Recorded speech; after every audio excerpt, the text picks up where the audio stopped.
Have you ever realized your survival is cheaper to your parents than a party? When I asked for the $150,000 I saved to fix my failing eyes, my father just sliced his steak.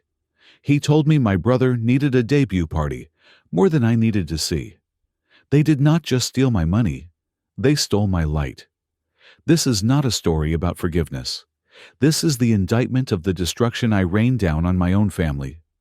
My name is Charles Smith, and on the night my family decided my eyesight was less important than a balloon arch, I was sitting in a booth at the Obsidian in downtown Seattle. It was one of those places where the lighting is so dim you need a flashlight to read the menu, and the air smells of truffle oil, aged leather, and the heavy cloying scent of desperation, masked as exclusivity. Rain was hammering against the floor-to-ceiling glass windows, blurring the city lights into streaks of neon gray, a perfect reflection of how the world was starting to look to me lately. I kept my hand on the leather handle of my briefcase, which was resting on the banquette beside me. Inside was a manila folder containing the grim prognosis from my ophthalmologist, a piece of paper that terrified me more than any structural failure I had ever analyzed in my career as a lead structural engineer. I was 34 years old, and I had spent the last decade building things that stood up to hurricanes and earthquakes. Yet I felt structurally unsound, sitting across from my father Richard and my stepmother Linda. The atmosphere at the table was suffocating. Linda was wearing a dress that likely cost more than my first car, and her perfume was so strong it tasted metallic in the back of my throat. She was leaning forward, eyes wide and glittering, but not at me. Never at me. "He is going to be huge. Richard, just huge," Linda gushed, swirling her wineglass. Her manicured nails tapped against the crystal stem. "I was talking to the event planner today, and she said Julian has the kind of charisma that you just cannot manufacture. It is raw star power." Richard nodded solemnly, cutting into an appetizer that looked like a singular scallop drowning in foam. "Absolutely. The boy has a gift. We need to nurture that. It is an investment, really." I took a sip of water, trying to wash down the lump of anxiety in my throat. We were ostensibly here to celebrate Richard's 60th birthday a few days early, a dinner I was paying for naturally. But as usual, the conversation had gravitated solely toward Julian, my 26-year-old half-brother. Julian, the lifestyle influencer. Julian, the visionary. Julian, who had not held a tax-paying job since he was a teenager, and currently lived in a penthouse apartment I had co-signed for. I checked my watch. It was 7:40 in the evening. Julian was 40 minutes late. "Is he coming?" I asked, trying to keep my voice neutral. Linda waved a hand dismissively. "Oh, Charles, relax. He is on creative time. He had a photo shoot down by the waterfront. You know how draining that can be. He has to capture the golden hour." I nodded, biting my tongue. I had spent the last 3 months on an oil rig in the North Sea, working 16-hour shifts in freezing gales to ensure the integrity of a billion-dollar platform. I knew what draining was. Taking selfies at sunset did not qualify. I shifted in my seat. The booth felt too tight. My peripheral vision was already starting to go a subtle darkening at the edges of my sight that I had been ignoring for months, until I could not ignore it anymore. That was why I was here. That was why I needed to talk to them. 10 minutes later, the front doors of the restaurant swung open. Heads turned. Julian made his entrance. He was wearing sunglasses, indoors a jacket that looked like it was made of aluminum foil, and ripped jeans that probably cost $500. He tossed a set of keys to the valet, standing by the door, even though the valet stand was outside. He strode to our table, bringing with him a gust of cold air and the scent of expensive cologne. He did not apologize. He just slid into the booth next to Linda, effectively boxing me out of the conversation. "Sup," he said, grabbing a piece of bread from the basket. Julian, Linda squealed, kissing him on the cheek. "We were just talking about the launch party." Julian smirked, finally glancing at me. "Oh. Hey, Charles. Didn't see you there. Nice tie. Very corporate drone. Happy birthday, Dad Julian added, as an afterthought, looking at Richard. Richard beamed. Glad you could make it, son. How is the car? Julian shrugged. The Porsche is okay. Suspension is a little stiff. I might need to swap the rental for the McLaren for the weekend. The vibe fits the brand better. I felt a cold spike in my chest. Rental, swap. These were words that cost money. I cleared my throat, deciding I could not wait for dessert. The anxiety was eating me alive. I pulled the briefcase slightly closer to my leg. Dad, Linda. I started, my voice sounding louder than I intended in the hushed restaurant. I need to talk to you about something important. It is about the accounts. Linda sighed, rolling her eyes at Julian as if to say, Here we go. Not now, Charles, she said. We are celebrating. Do not be so dry. It is timely, I insisted. I tried to catch my father's eye, but he was busy signaling the sommelier for another bottle of wine. A bottle that I knew cost $400. Dad, I said more firmly. The hospital called me yesterday. They need the deposit for my procedure by next Tuesday. I sent you an email about it. Since I was on the rig, I could not access the domestic banking portal securely, so I authorized you to handle the transfer from my savings account. I paused, waiting for the confirmation. I had transferred the entirety of my savings, $150,000, into a joint account with them 3 years ago. It was a safety measure. I worked in high-risk zones, often offline for weeks. If something happened to me, or if I needed emergency evacuation, I needed someone stateside who could access liquid cash immediately. It was the only reason they had access. Did you make the transfer? I asked. The table went silent. The clinking of silverware stopped. The sommelier poured the red wine into the decanter, the glug-glug sound filling the awkward void. Richard picked up his knife and fork. He cut into his steak with precise, deliberate movements. He did not look up. We meant to talk to you about that, Richard said, his tone casual, as if discussing the weather. Talk about what? I asked. My heart began to hammer against my ribs. It is a simple wire transfer. Did you send it or not? Richard chewed slowly. He swallowed, took a sip of wine, and then finally looked at me. His eyes were devoid of any concern. They were flat, hard, and terrifyingly calm. We did not send it, he said. Okay, I said, feeling a wave of nausea. Okay. That is fine. I can do it tomorrow morning if I go to the bank in person. Just give me the checkbook or transfer it back to my personal checking tonight. We cannot do that, Charles, Linda said. She was picking at a piece of lettuce, refusing to meet my gaze. Why not? I asked. The edges of my vision seemed to throb. Because the money is not there, Richard said. I froze. What do you mean, not there? We used it, Richard said. He said it so simply. 2 words. We used it. I blinked, trying to process the syntax of the sentence. $150,000. My life savings. The hazard pay from 4 years of risking my life on ocean platforms. You used it, I repeated, my voice dropping to a whisper. All of it. Well, most of it, Julian chimed in, looking bored. He pulled out his phone and started scrolling. For what? I demanded, my voice rising. I felt the diners at the nearby tables turn to look, but I did not care. Did you get hacked? Was there an emergency? Richard sighed, looking annoyed that I was disrupting his meal. Lower your voice, Charles. You are embarrassing us. No one got hacked. We made an executive decision.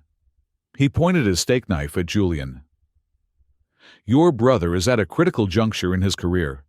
The influencer market is saturated. To break through to the next tier, to get the blue chip sponsorships, he needs a launch event. A debut, something that screams status. I stared at them. My mouth fell open. You spent my surgery money on a party? It is not just a party, Linda snapped, finally looking at me with a flash of anger. It is a networking gala. It is Julian's 26th birthday next week. This is his moment. If he does not establish his brand now, he never will. $150,000, I stammered. That took me 5 years to save. That was for my medical bills. Oh, stop being so dramatic, Linda said. You have insurance. My insurance does not cover this. I slammed my hand on the table, making the silverware jump. Julian laughed a short, incredulous sound. Chill, bro, Julian said, not looking up from his screen. You are making a scene. Dad! I turned to Richard, pleading. I told you specifically what that money was earmarked for. I sent you the breakdown. Richard wiped his mouth with a linen napkin. We thought you were exaggerating. You always do. You complain about your back, your knees. We figured you could wait a few months until Julian's sponsorship money comes in. Then we would pay you back, with interest if you were going to be such a miser about it. I felt like I'd been punched in the gut. They thought it was for my back. I realized then that they had never actually read my emails. They had never opened the attachments. They saw the notification of the deposit, and that was all they cared about. I am not talking about my back, I said, my voice trembling with a mixture of rage and terror. I reached into my briefcase and pulled out the manila folder. I threw it onto the table, right on top of the bread plate. Open it, I said. Richard looked at the folder with disdain. I am eating Charles. Open it, I shouted. Reluctantly, Richard flipped the folder open. He scanned the first page. His expression did not change. He did not gasp. He did not pale. He just looked bored. Retinal detachment, he read. Macular degeneration. That sounds like old people's stuff. I took a deep breath, trying to steady my shaking hands. It is genetic. It is aggressive. My retinas are detaching from the back of my eyes. The doctor said if I do not have the surgery within 2 weeks, the damage will be irreversible. I leaned across the table, staring into my father's eyes. I am going blind, Dad. I am not asking for a chiropractor. I am asking to keep my sight. That money was for the specialist in Switzerland and the facility fees here. It is $150,000 because it is the only procedure that can save my vision. The silence that followed should have been filled with horror. It should have been filled with apologies, with a scramble to fix this, with parents offering to sell their cars, their jewelry, anything to save their son from darkness. Instead, Linda let out a sharp sigh of exasperation. Well, that is just great timing, isn't it? She said. I stared at her. Excuse me. You always have to make everything about you, she said, shaking her head. Julian has been planning this party for 6 months. The invitations are sent. The venue is booked. The catering is paid for. We cannot just cancel it because you have, what did you call it, eye problems. I felt the blood drain from my face. Eye problems, I am going blind, Linda blind. So get glasses, Julian shouted, finally looking up. God, you are so selfish. You know how much pressure I am under. If I cancel this party, everyone will think I am broke. My reputation will be ruined. I looked at my father. I looked for the man who had raised me, the man who had taught me to ride a bike. But he was gone. In his place was a man who was terrified of his wife and obsessed with living vicariously through his golden child. Richard took a slow sip of his wine. Charles, look. We cannot refund the money. It is spent. The vendors have strict no-refund policies. Then, sell the car, I said. Sell the Mercedes. I am not driving a Honda, Richard scoffed. Look, just push the surgery back a month. We will figure something out after the party. I cannot wait a month. I stood up my chair, screeching against the floor. By next month, I will be permanently blind in my left eye and half-blind in my right. Do you not understand? This is time-sensitive. Sit down, Richard hissed. People are staring. I do not care, I yelled. You stole my money. You stole my eyesight security. Linda waved her hand at a passing waiter. This man is harassing us. I looked at them. Really looked at them. The soft lighting of the restaurant made them look like monsters. Linda's face was a mask of annoyance. Julian looked bored. Richard looked inconvenienced. There was no love at this table. There was only a transaction, and I was on the losing end. I grabbed my briefcase. My hands were shaking so hard I could barely close the clasp. "You are not going to get away with this," I said, my voice low and dangerous. Richard cut another piece of steak. "Go home, Charles. Take a nap. You are hysterical. And do not expect an invite to the party if you are going to bring this negative energy." Julian laughed. "Yeah, vibe check failed, bro." I turned and walked away. I did not look back. I walked past the hostess stand, past the valet who asked if I needed my car. I ignored him. I walked out into the Seattle rain. The water was cold, freezing against my skin, but I hardly felt it. I stood on the sidewalk, the neon sign of the Obsidian buzzing above me. I looked out at the streetlights. They were fracturing the light, splitting into starbursts that hurt my head. The darkness was creeping in at the edges, a black vignette closing in on the world. They had eaten my future. They had swallowed my light along with their vintage Cabernet. I stood there in the rain, and for the first time in my life, I did not feel the need to be the good son. I did not feel the need to be the responsible engineer. I felt something else. A cold, hard structure forming in my chest, replacing the heart that they had just broken. I reached into my pocket and pulled out my phone. I dialed the number for my bank, even though I knew it was futile. But I needed to hear the zero balance. I needed to hear the confirmation of their betrayal, so that I would never, ever forget it. The automated voice answered. "Current balance, $0.00." I hung up. The rain mixed with the tears I refused to let fall. "Enjoy the party," I whispered to the empty street, "because it is going to be the most expensive party you ever threw." I began to walk into the dark, my mind no longer thinking about steel beams and load-bearing walls. I was thinking about demolition. I was thinking about how to bring the whole house down. The rain in Seattle does not wash things clean. It just makes the grime slicker, harder to hold on to. I walked out of the Obsidian and into the downpour, bypassing the valet stand entirely. I did not want my car yet. I did not trust myself to drive.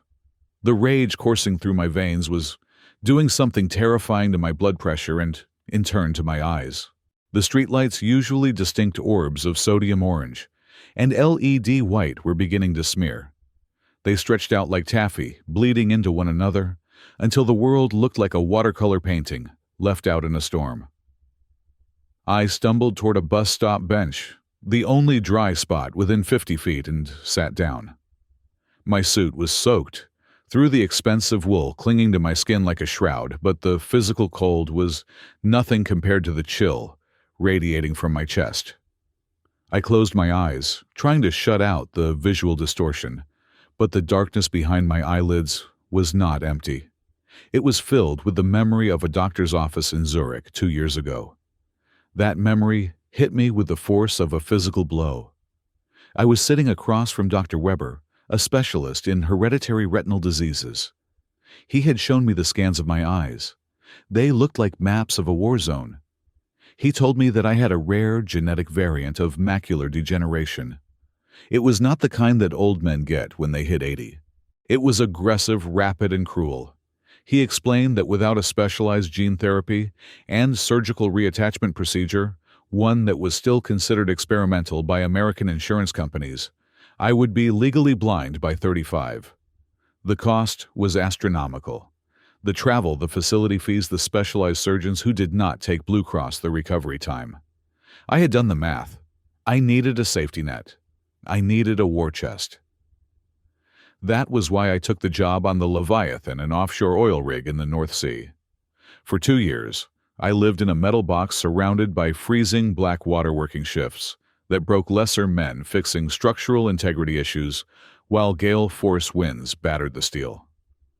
It was a prison sentence I voluntarily served to buy my freedom from blindness. Because I was offshore for weeks at a time, often with zero connectivity during storms or security lockdowns, I needed a proxy. I needed someone on the mainland who could access my funds in case of a catastrophic emergency. If a cable snapped and took my leg off, or if the retinal detachment happened suddenly while I was at sea, I needed someone who could wire the deposit immediately to get me into surgery. Who else do you trust but your parents? That is the lie society feeds us. Blood is thicker than water. But as I sat on that wet bench, I realized that blood is also sticky, and it leaves a stain that never comes out. I needed to see the damage. I needed to see the numbers.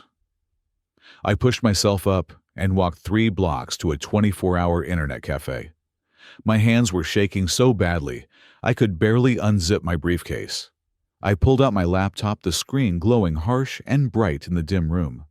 I had to increase the font size to 200% just to read the login fields. I typed in my credentials for the high-yield savings account. I pressed enter. The page loaded. Available balance $0. I stared at it. I refreshed the page. $0. I did not scream. I did not cry. The engineer in me took over. I needed data. I needed a paper trail. I pulled out my phone and dialed the number for the private client services line. It was midnight, but for the amount of money I moved through that bank, they had a concierge desk. A man answered on the second ring. "Good evening, Mr. Smith. This is Vance. How can I assist you tonight, Mr. Vance?" I said, my voice sounding calm, almost robotic. "I am looking at my savings account. It is empty. I need to know when the transfer was made." There was a pause, the sound of keyboard clicking on the other end. "One moment, Mr. Smith. Let me pull up the transaction history." I waited. The silence stretched for 10 seconds, then 20. Mr. Smith Vance returned. "I see a series of transfers, not a single lump sum." A series, I asked. "When did they start?" "They began 3 months ago," Vance said. "The first withdrawal was for $12,000. The recipient is listed as Pacific Blue Charters." "A yacht rental." "They rented a yacht." "Go on," I said. 2 weeks later, there was a debit of $28,000 at a luxury watch boutique in downtown Seattle. Then, a series of cash withdrawals totaling $15,000. And the largest transaction was 10 days ago. $75,000 wired to Malibu Estates and Holdings. A deposit on a vacation home or a venue. My stomach churned. This was not a desperate act to pay off a loan shark. This was not a medical emergency. This was lifestyle inflation. They had been bleeding me dry for a quarter of a year. "Mr. Vance," I said, gripping the phone. "I did not authorize these transactions. I was on an oil rig in the North Sea for the last 90 days. Vance paused again, his tone shifting from helpful to cautious. "Mr. Smith, we received email authorizations for every wire transfer over $10,000 as per your account security protocols. They came from your registered email address. We have the digital signatures on file." I frowned. Impossible. I did not have internet access for half that time. "Send me the headers," I commanded. "Send me the authorization emails right now." I heard the ping of an incoming email seconds later. I opened the first attachment. It looked legitimate. It had my signature block. It had my tone of voice. "Please expedite this transfer for family emergency expenses." But then, I looked closer at the sender address. My email was charles.smith.structural@gmail.com. The email used to authorize the theft was charles.smythe.structural@gmail.com. They had added an E to Smith. It was a spoofing account. This was not just theft. This was fraud. This was identity theft. And to pull this off, to know exactly how to format the request so the bank would not flag it, they needed access to my old emails. They had accessed my laptop when I visited them last Christmas. Julian. It had to be Julian. He was the only one tech-savvy enough to set up a spoofing domain and bypass the two-factor authentication by syncing it to his own phone while I was asleep. I thanked Vance and hung up. I sat there in the glow of the screen, the realization settling over me like concrete. They did not just take the money because it was there. They planned this. They engineered a heist against their own son. I needed one last confirmation. I needed to hear it from the beneficiary of this crime. I dialed Julian's number.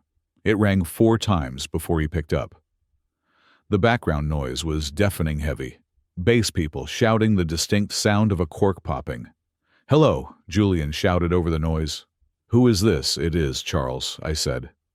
"Oh, man," Julian laughed, slurring his words slightly. "The party has moved to the penthouse."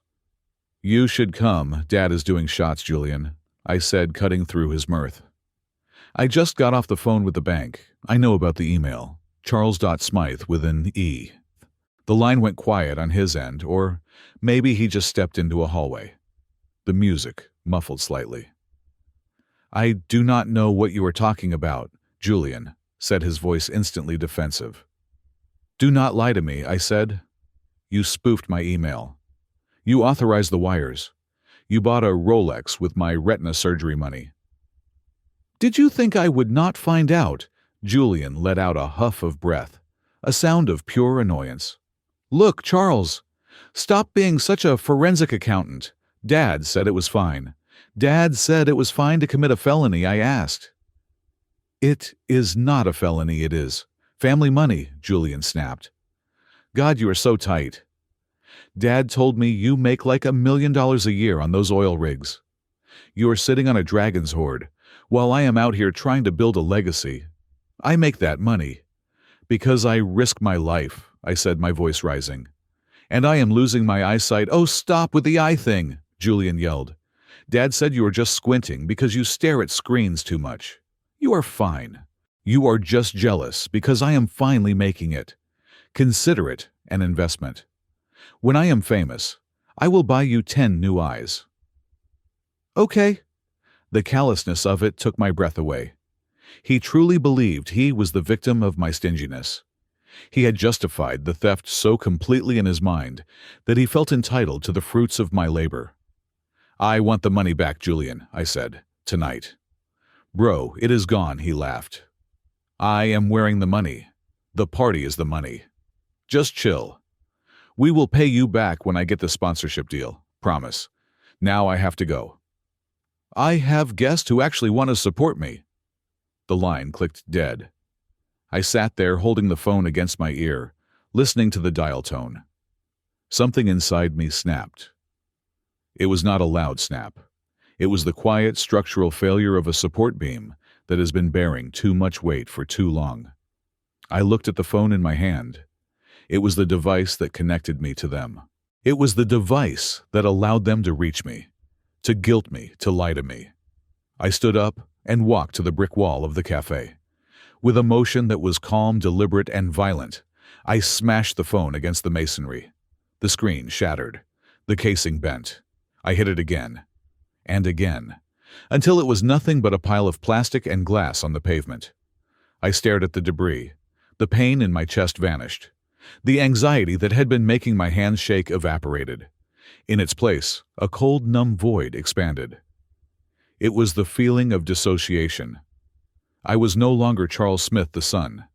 I was Charles Smith, the structural engineer. And I was looking at a building that was condemned. When a building is structurally unsound, when the rot is in the foundation, you do not patch it. You do not paint over the cracks. You bring it down.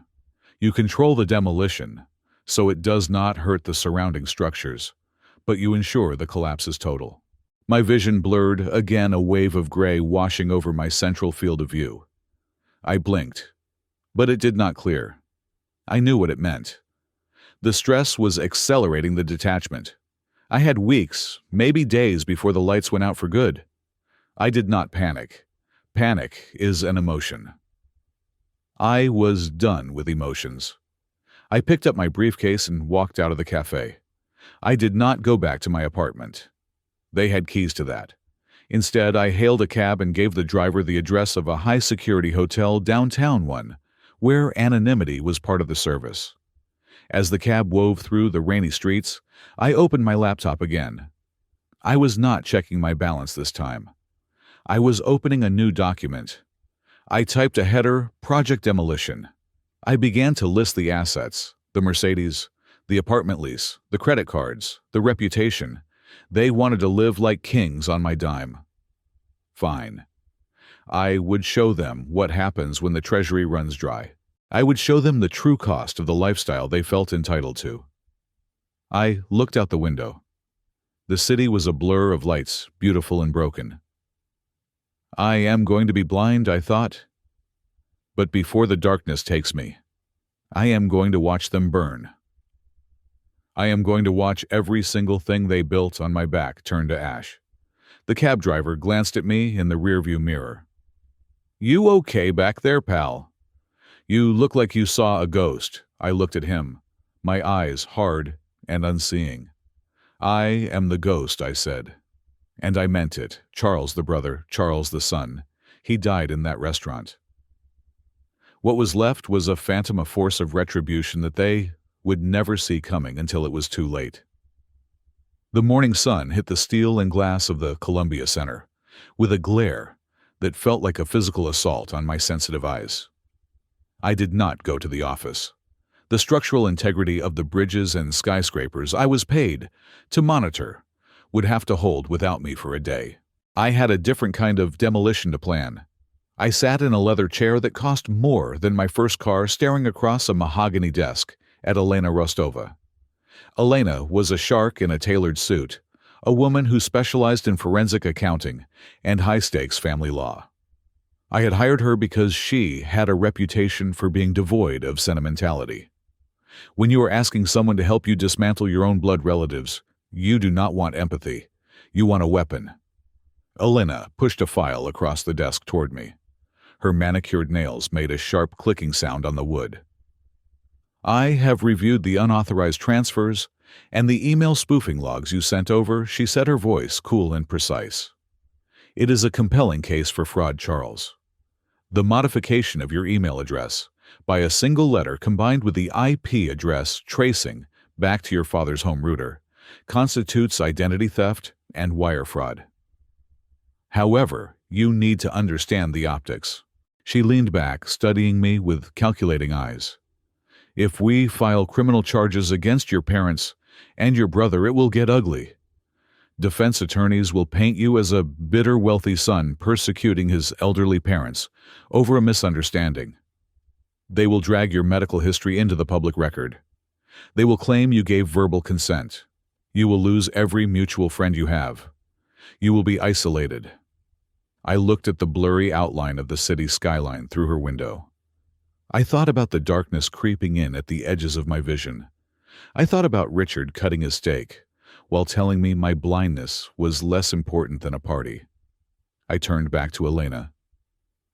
"They have already killed me, Elena," I said, my voice steady. "They took the only thing that could save my life. I am walking around, but I am a dead man. I am just taking the time to arrange the funeral." Elena held my gaze for a long moment. Then she nodded, once a sharp, efficient movement. "Very well," she said. "If we are going scorched earth, we do not start with the lawsuit. That gives them time to hide assets. We start by cutting off the oxygen." She opened her laptop. "Let us review the liabilities." We spent the next 3 hours dissecting the financial ecosystem I had foolishly built around my family. It was an autopsy of my own generosity. I had co-signed leases. I was the primary account holder on credit cards they carried. I held the title to vehicles they drove. I was the guarantor for their lifestyle. Plan 1 was the credit freeze. I logged into the portal for American Express.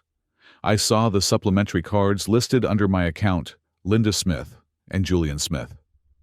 The balance on Linda's card was currently sitting at $8,000 for the month. Julian's was nearly $12,000. I did not hesitate. I clicked on the tab for card management. I selected Linda's card.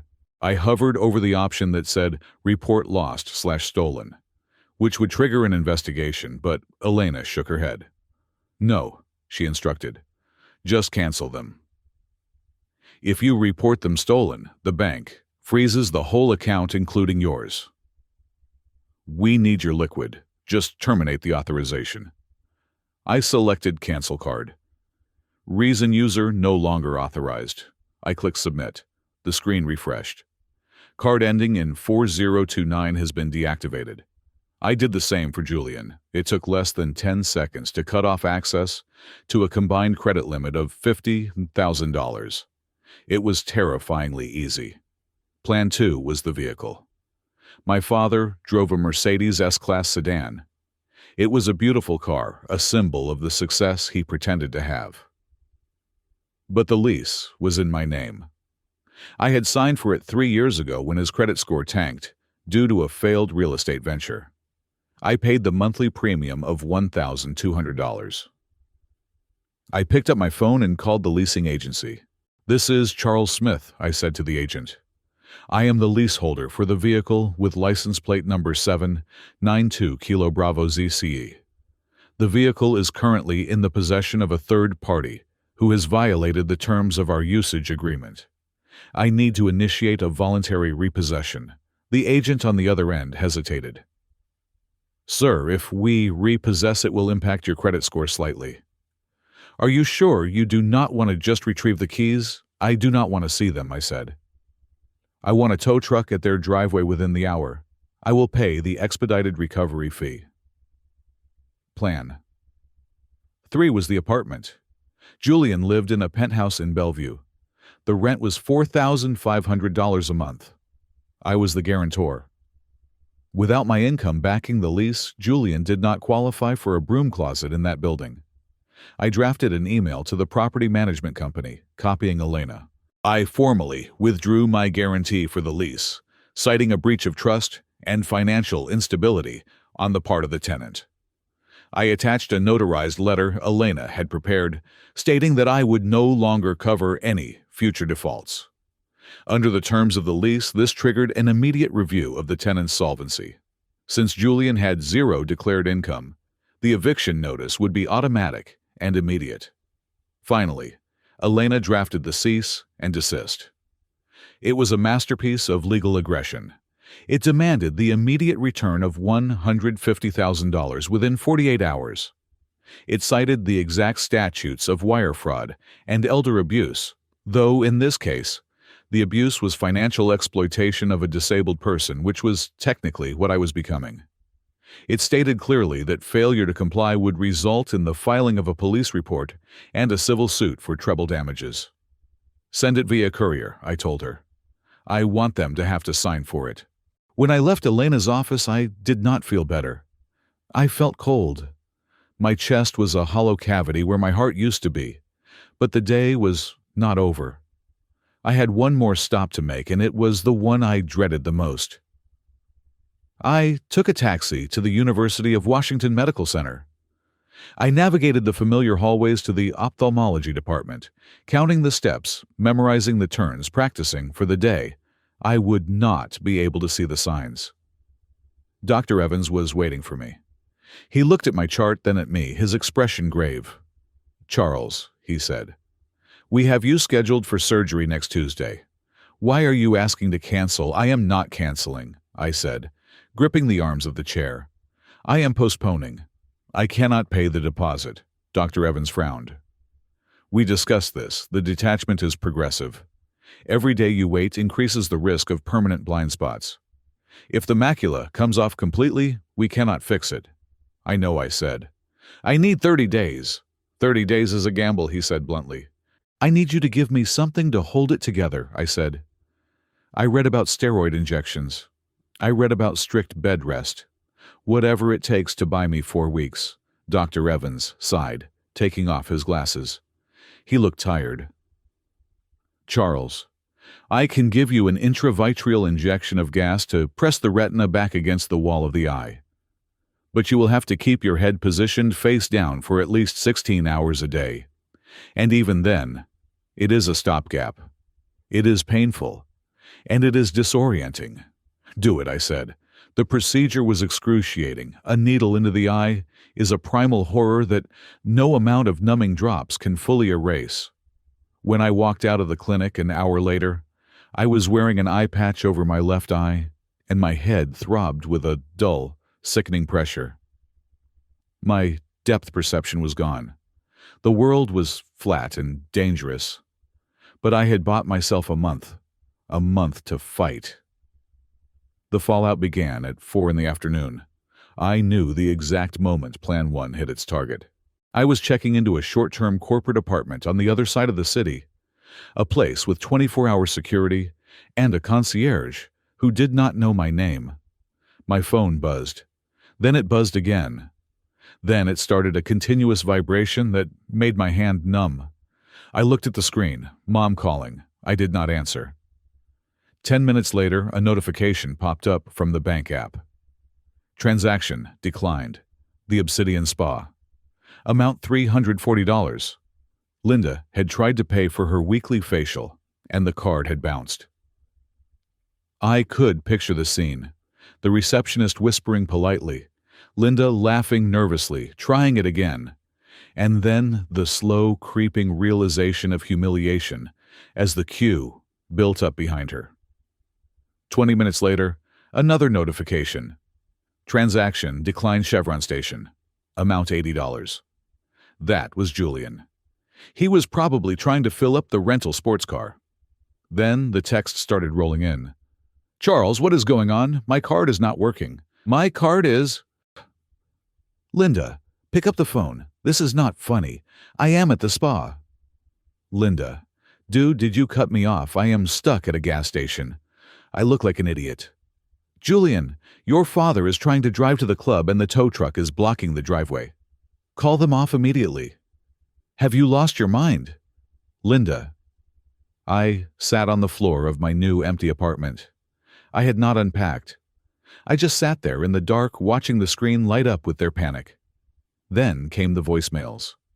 I did not listen to them, but the transcription feature on my phone scrolled the text across the screen. Charles, this is your father. The police are here. They are taking the car. They say you authorized this. You ungrateful little wretch. After everything we did for you, you shame us in front of the neighbors. Fix this, now.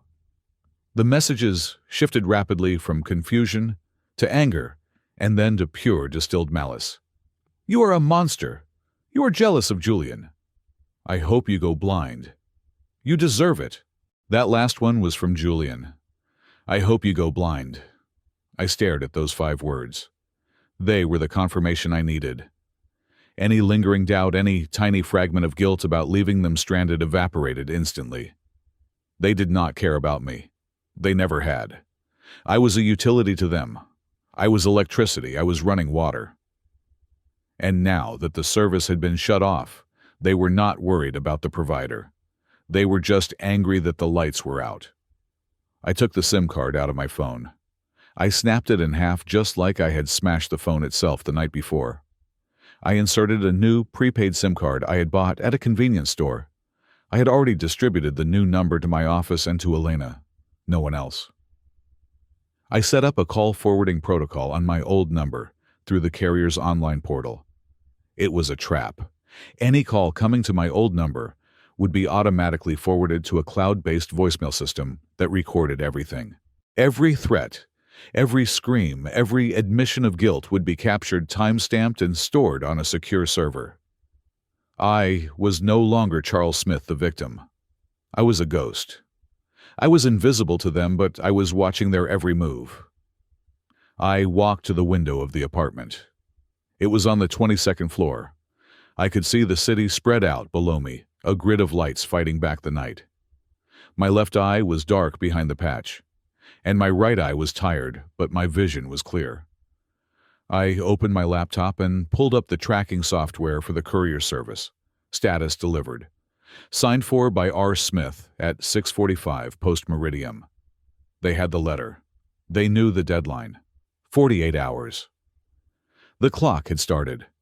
I lay down on the rented sofa, positioning my head carefully, as the doctor had instructed, face down, into a special pillow.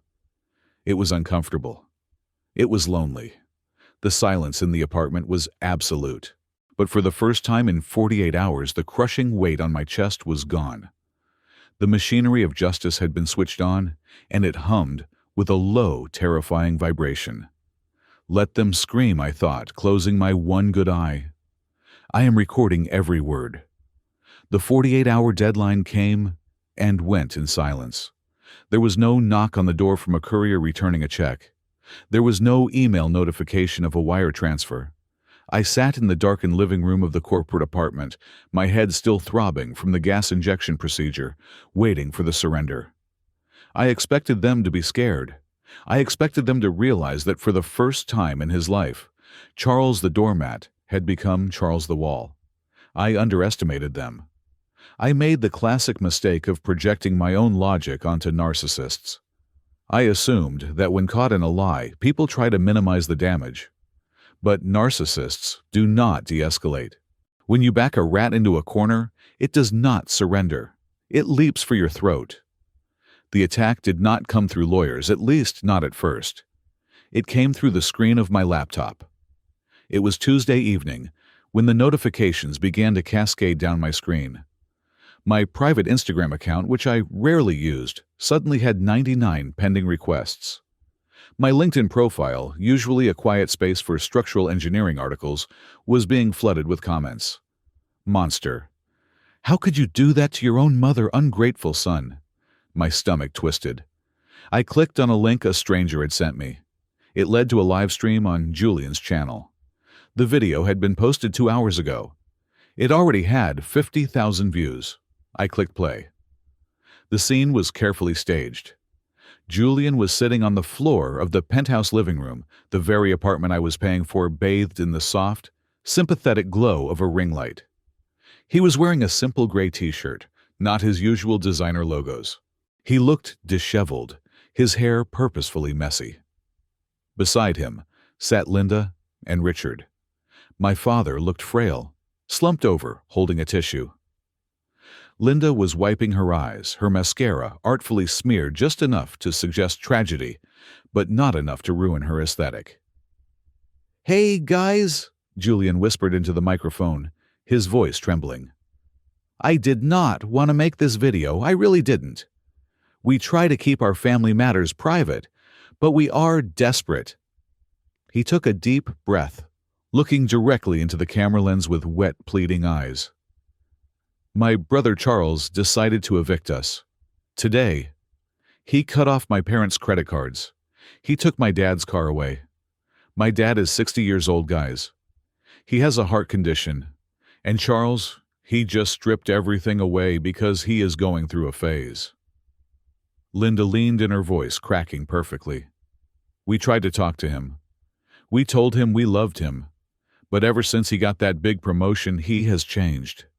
He cares more about his money than human beings.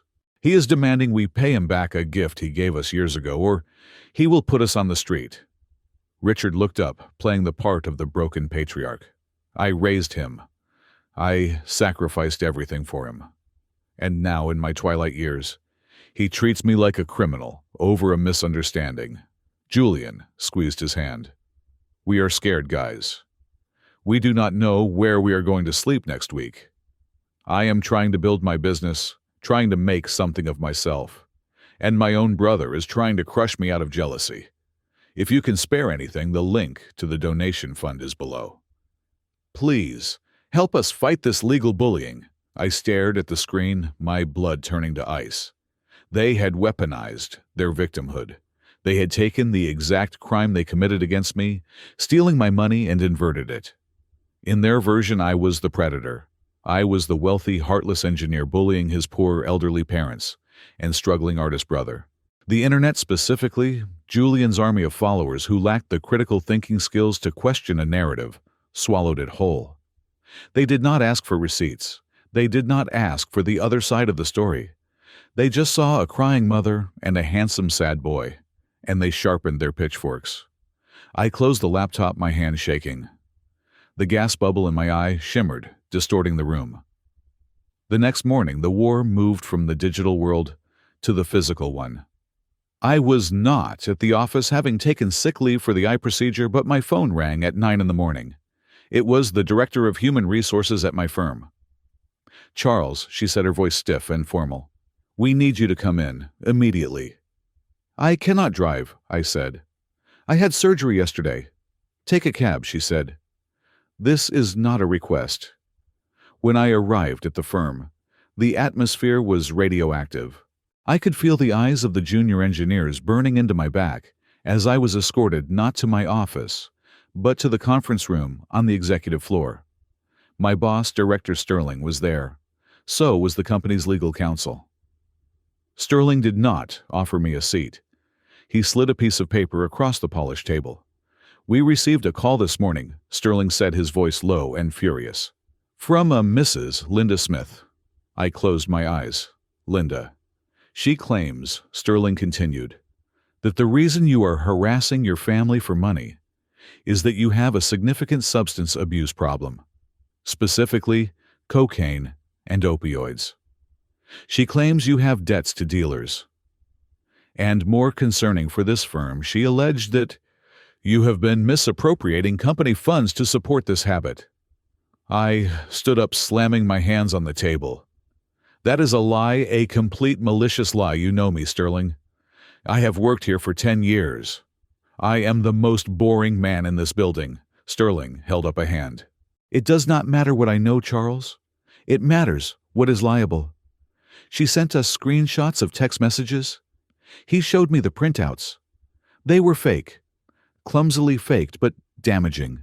Texts that appeared to be from me asking for money, talking about being high, talking about needing to hide expenses." Julian, I realized. Julian had used the same spoofing technology he used on the bank to create a fake conversation history. "This is a fabrication," I said, my voice trembling with rage. "They stole $150,000 from me. I cut them off. This is their retaliation." "We will investigate," the legal counsel said coldly. "But Charles, these allegations are serious. Embezzlement, drugs. Until we can conduct a full forensic audit of your projects and require a hair follicle drug test, we have to suspend you." "Suspend me," I gasped. "I need my salary. I have legal fees. I have surgery next month. Suspended without pay pending the investigation," Sterling said, looking away. He could not meet my eyes.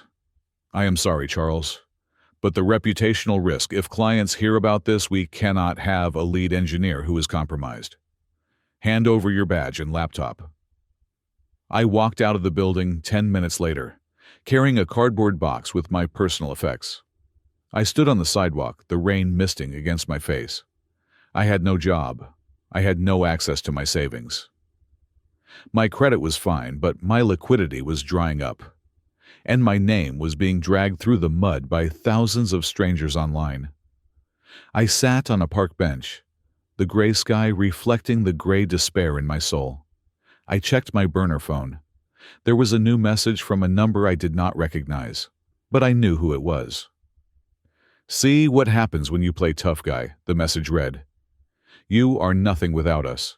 You are just a wallet. And now you are an empty wallet. Drop the eviction. Unfreeze the cards. Apologize to mom and dad. If you transfer $20,000 to Julian's account by Friday, we will release a video saying it was all a misunderstanding. We will tell your boss it was a mental health episode. We can fix this. Or you can lose everything. It was Julian." Of course it was Julian. I stared at the text. The audacity was breathtaking. They had burned my career to the ground, and now they were offering to sell me the ashes for $20,000. The stress hit me then. It was a physical wave. A sharp, jagged pain shot through my left eye, like a needle being twisted. I gasped, clutching my face. When I opened my eyes, the black spots were there. They were not the subtle floaters I was used to. These were large, dark voids in my peripheral vision, like drops of ink falling into a glass of water. They swirled and grew, blocking out the traffic, blocking out the trees. The detachment was accelerating. The stress hormones flooding my body were raising my intraocular pressure, pushing the retina further away from the supportive tissue. I was going blind, and they were laughing about it. I managed to hail a cab and get to Elena's office. I stumbled into her reception area, clutching the box of my belongings. Elena took one look at me and ushered me into her private office. She poured me a glass of water, her face etched with concern. They got me suspended, I rasped. They accused me of embezzlement. Elena cursed softly in Russian. She paced the room. This is what I warned you about, Charles. They are fighting dirty. They know they cannot win in court, so they are trying to destroy your ability to fight. She stopped and looked at me. Charles, maybe you should settle. Not the money. But maybe we drop the eviction. We negotiate a payment plan. You need to focus on your health if you lose your job and your eyes. No, I said. My voice was quiet, but it filled the room. I looked at her with my one good eye. The black spots were dancing at the edges, taunting me. If I settle now, I said, they win. They learn that they can steal from me, lie about me, destroy my career, and I will still negotiate. They will do this for the rest of my life. They will bleed me until I am a corpse, and then they will complain that I did not leave enough inheritance. But you are losing, Elena said gently. No, I said. I am just finished playing defense. I stood up. I walked to the window. The city looked fractured, broken into shards of light and shadow. I realized then that a lawsuit was not enough. A cease and desist was a polite letter to people who did not read. They had dragged this into the court of public opinion. They had made it a spectacle. They wanted attention. They wanted to be seen as victims. Fine. I would give them the biggest audience they had ever had. Elena, I said, turning back to her, I do not want to just sue them anymore. I want to expose them. What do you mean? She asked. Julian is an influencer, I said. His entire power comes from his image. He sells a lifestyle he does not have. He sells success he did not earn. And my parents care more about what the neighbors think than they care about my life. I walked back to the desk. I need a private investigator, I said. The best one you know. I want to know everything. I want to know where Julian's business money really goes. I want to know why my father is so desperate for cash that he would rob his own son. I want to know who they really are when the ring light is off. Elena looked at me. She saw the change. The man who had walked in clutching a box of office supplies was gone. The man standing before her was cold, hard, and terrifyingly focused. I know a guy, Elena said slowly. His name is Marcus. He is expensive, and he is not strictly legal. I do not care about legal, I said. I care about truth. I pulled out my wallet. I took out my last remaining credit card, the one with the $50,000 limit I had been saving for the surgery. Hire him, I said. But Charles, Elena warned. That is your surgery money. I looked at the card. Then I looked at her. My eyes are already dying, Elena. I can live in the dark, but I cannot live knowing they are out there laughing in the light. I tossed the card onto her desk. Burn it down, I said. Find me the fuel, and I will light the match. The black spots in my vision pulsed, syncing with the beat of my heart. I was losing my sight, yes. But for the first time in my life, I could see exactly what I needed to do. I was going to construct a trap made of their own lies. And I was going to wait for the perfect moment to spring it. The party, Julian's birthday, the launch event, the thing they stole my money for. That was the stage, and I was going to be the director of the final act. Marcus was not what I expected. When you imagine a private investigator, you think of a noir film character in a trench coat, smoking a cigarette in the rain. Marcus looked like an accountant who had seen too much. He was a small, wiry man with thick glasses and a sweater vest working out of a basement office in Pioneer Square that smelled of stale coffee and ozone from overheating servers. But Elena had assured me he was a wizard with digital trails, and looking at the 3 monitors humming on his desk, I believed her. I sat in the corner, nursing a cup of tepid water. My left eye was still throbbing behind the patch, a constant reminder of the clock ticking down on my vision. The black spots in my right eye were stable for now, hovering like vultures at the edge of my sight. Marcus spun his chair around, holding a sheaf of printouts. He did not waste time with pleasantries. You were right to be suspicious, Charles Marcus said, his voice dry and scratchy. But you were wrong about the scale. You thought your family was just greedy. You thought they stole $150,000 to throw a lavish party because they are vain. He tossed the file onto the desk. It landed with a heavy thud. It is much worse than vanity, he said. It is desperation, and it is criminal on a federal level. I leaned forward, squinting to focus on the documents. What did you find? Let us start with the golden boy, Julian Marcus said, pointing to a complex flow chart he had taped to the whiteboard. Julian claims to be a lifestyle influencer and an entrepreneur. He posts photos of private jets and luxury villas. But my deep dive into his financials shows that he has never owned any of it. The jets are grounded models used for photo shoots. The villas are Airbnbs he rents for an hour to take selfies. I nodded. I suspected that. He is a fraud. He is not just a fraud, Marcus corrected. He is a victim who became a predator. That $150,000 they stole from you, it did not go to a party planner. Not immediately. He tapped a highlighted line on the bank statement. It went to a shell company registered in the Cayman Islands called Vantage Elite Global. I frowned. What is Vantage Elite? It is a high-level Ponzi scheme, disguised as a multi-level marketing opportunity for cryptocurrency and lifestyle coaching, Marcus explained. They target young, desperate people who want to be famous. They sell them diamond-tier memberships. The buy-in is exactly $150,000. I felt a cold chill run down my spine. They use my surgery money to buy him a rank in a pyramid scheme.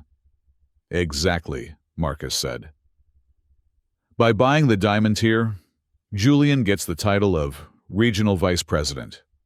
It gives him the appearance of legitimate wealth. But here is the kicker to get that money back. He has to recruit 10 new investors at the gold tier level, which is $20,000 each.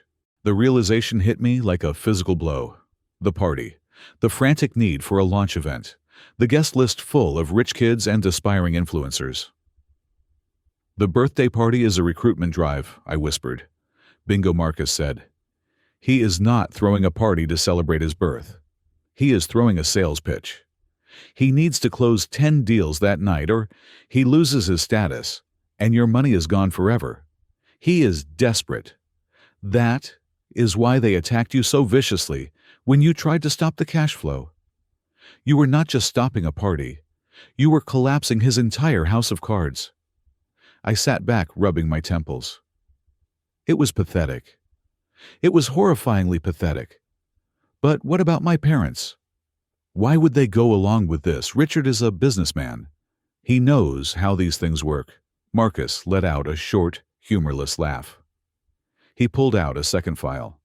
Your father has not been a businessman for 5 years, Charles. He has been a professional gambler, and a bad one. He spread out a series of photos. They showed my father entering a nondescript building in the industrial district at 3 a.m. They showed him leaving pawn shops. Richard owes 6 figures to a loan shark operation, run out of a back room in Tacoma, Marcus said. He has been paying just the interest for 2 years. He is drowning. He looks at Julian's success in this Vantage Elite scheme as his only way out. He thinks if Julian hits it big, he can pay off the sharks before they break his legs. And Linda, I asked, dreading the answer. Cosmetic surgery addiction, Marcus said simply. She has 3 surgeons chasing her for unpaid bills totaling $40,000. She is leveraging her credit cards to pay one off, while racking up debt on another. I looked at the web of lies spread out before me. My family was not just toxic, they were a financial black hole. They were drowning, and instead of asking for a life raft, they had climbed onto my back and held my head under the water to keep themselves afloat. They stole my eyes to pay their debts, I said, my voice trembling with a mixture of rage and grief. Marcus nodded. People do terrible things when they are cornered. But this gives us leverage. He pointed to a specific document in Julian's file. This is the kill shot, Marcus said. Julian is currently in final negotiations with a major energy drink company, Apex Hydration. They are looking for a face for their new campaign. The contract is worth $2 million over 3 years. $2 million, I repeated. Yes. And the deal is contingent on a due diligence background check. They think Julian is a self-made millionaire. They think his followers are organic. They have no idea he is balls deep in a Ponzi scheme and being investigated for elder abuse and wire fraud. A slow, cold smile spread across my face. It was the first time I had smiled in days.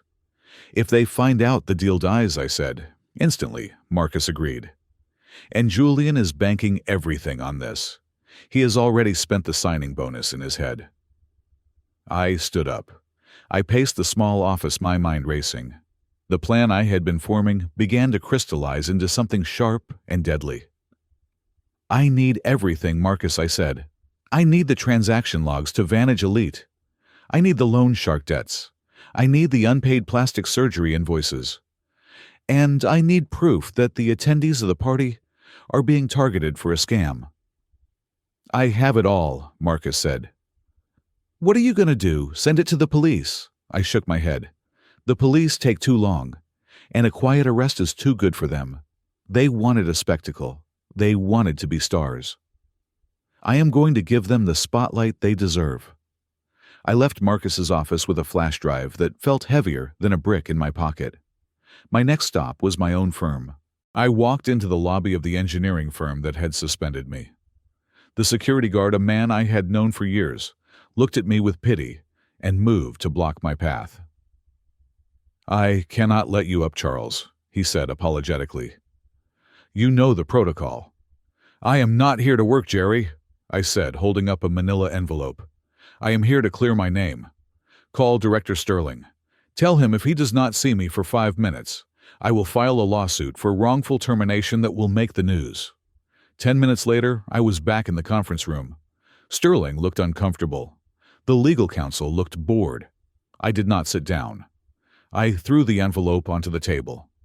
Inside, I said, my voice steady and hard, you will find a notarized affidavit from my ophthalmologist confirming that I am going blind and that the money I withdrew was for surgery.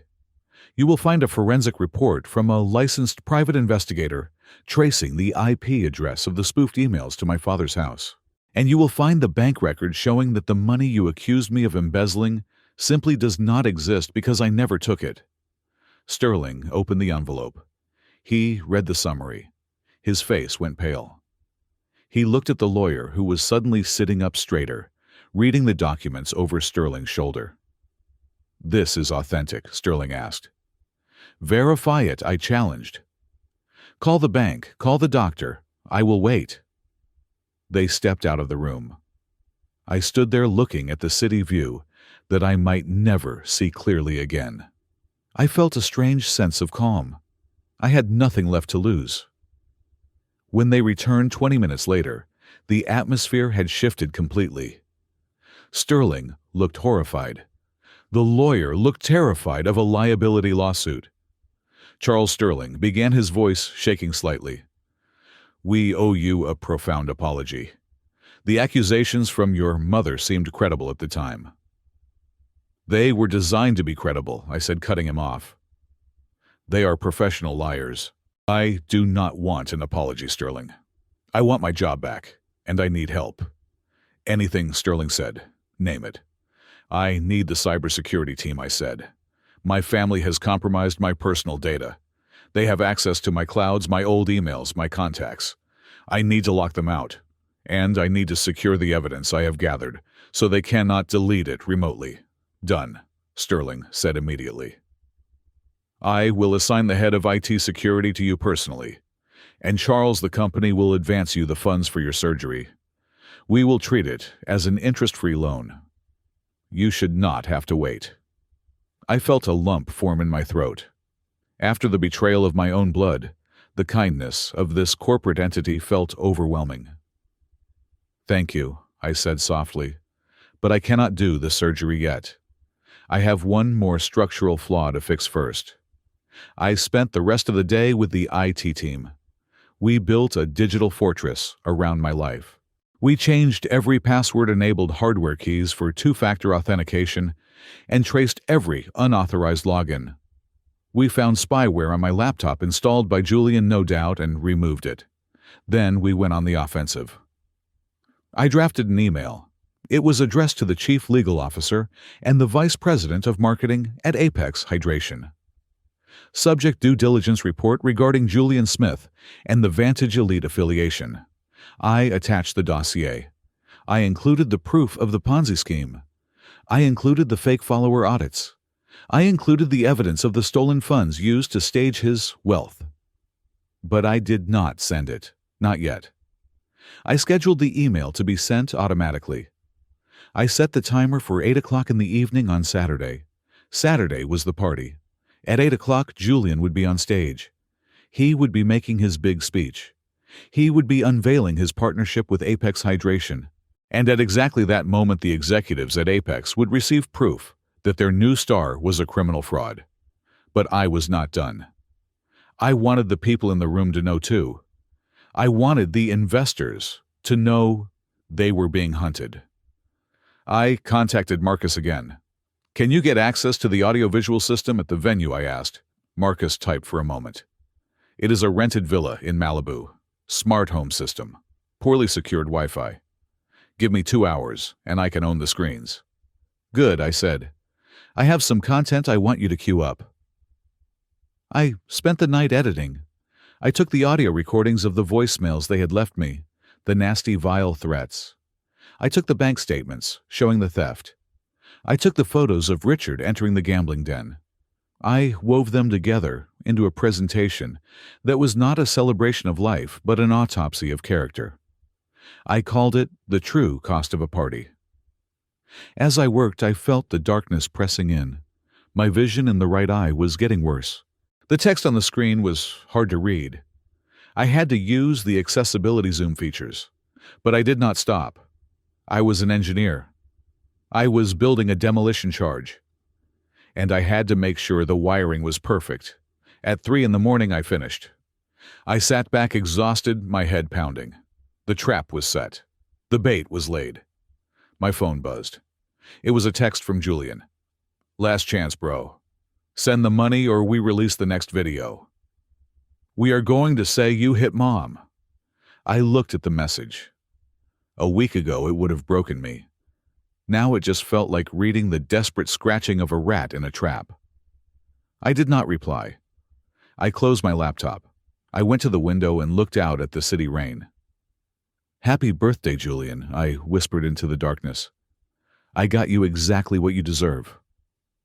The Pacific Ocean looked like a sheet of hammered black metal under the moonlight, crashing against the cliffs of Malibu, with a rhythmic violence that I could feel through the floor of the surveillance van.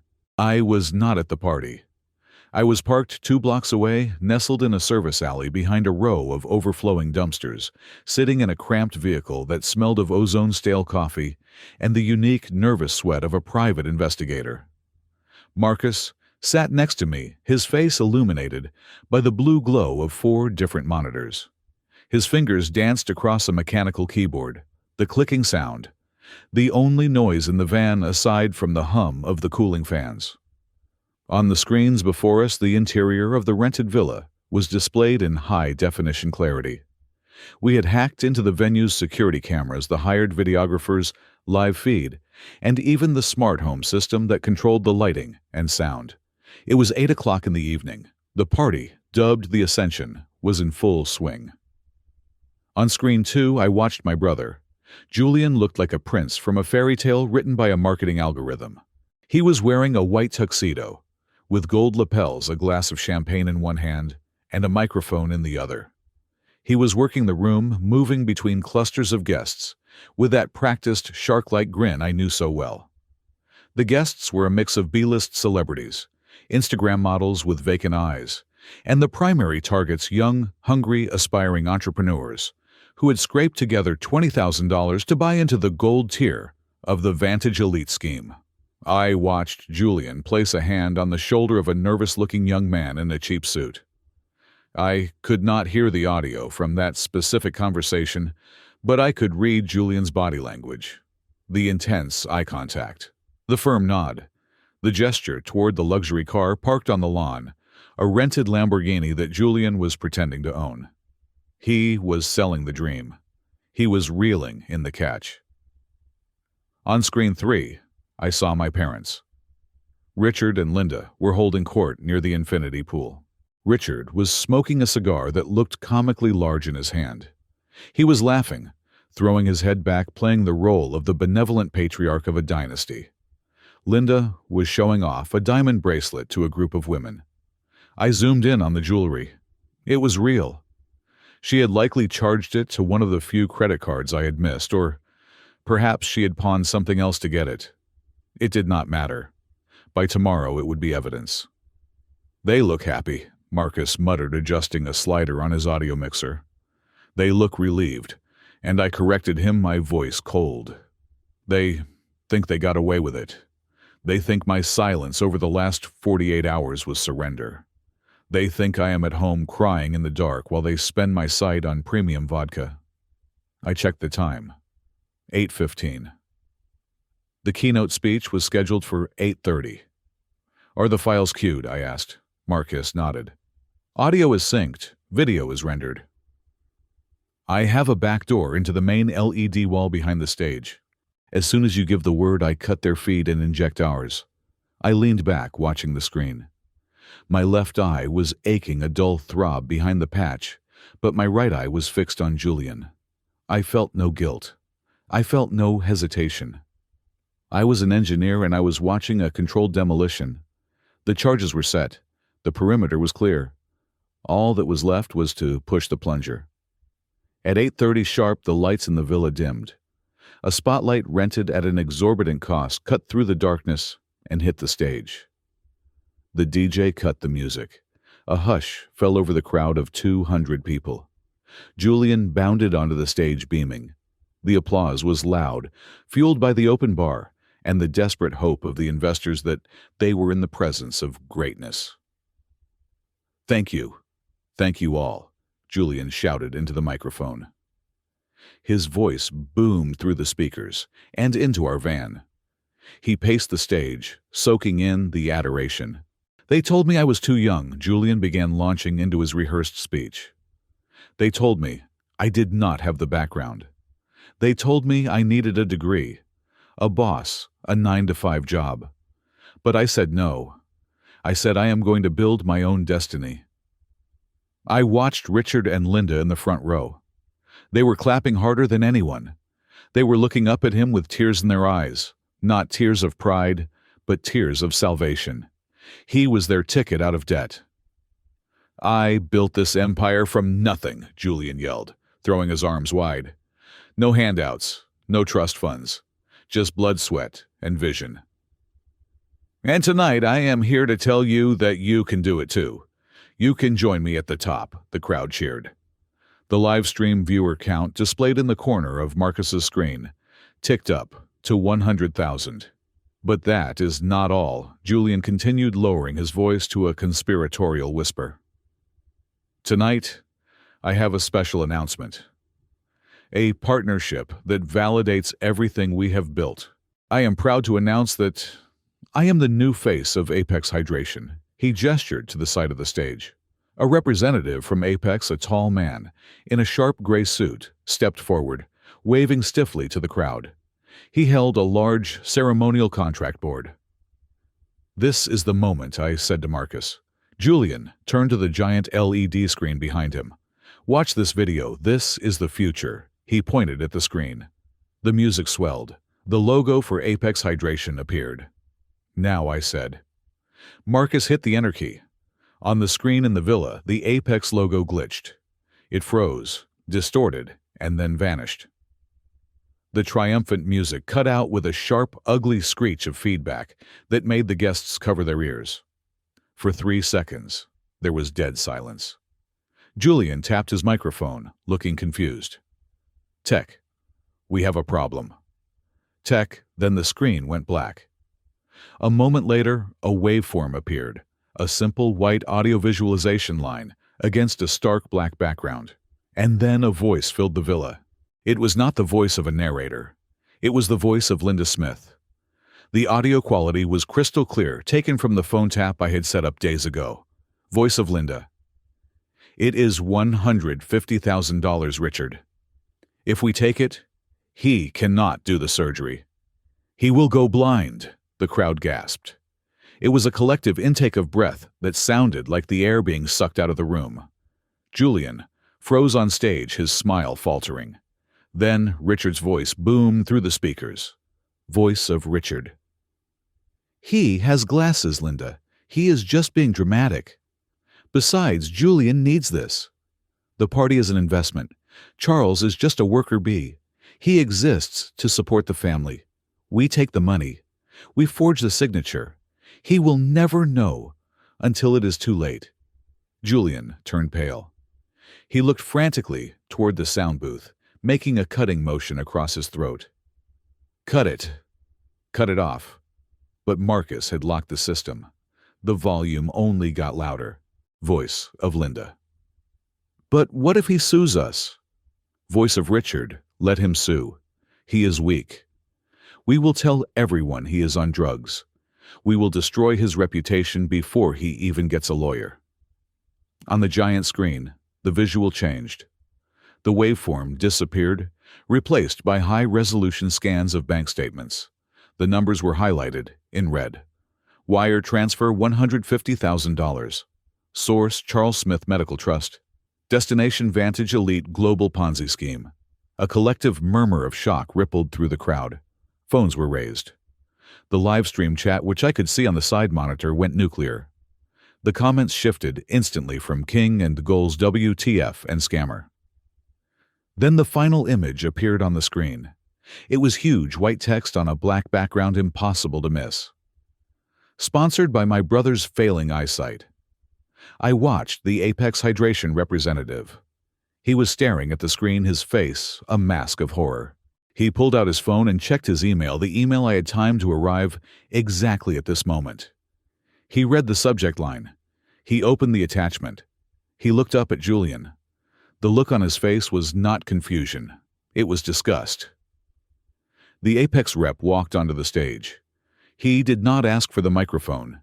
He grabbed it from Julian's limp hand. "Ladies and gentlemen," the rep said, his voice shaking with anger.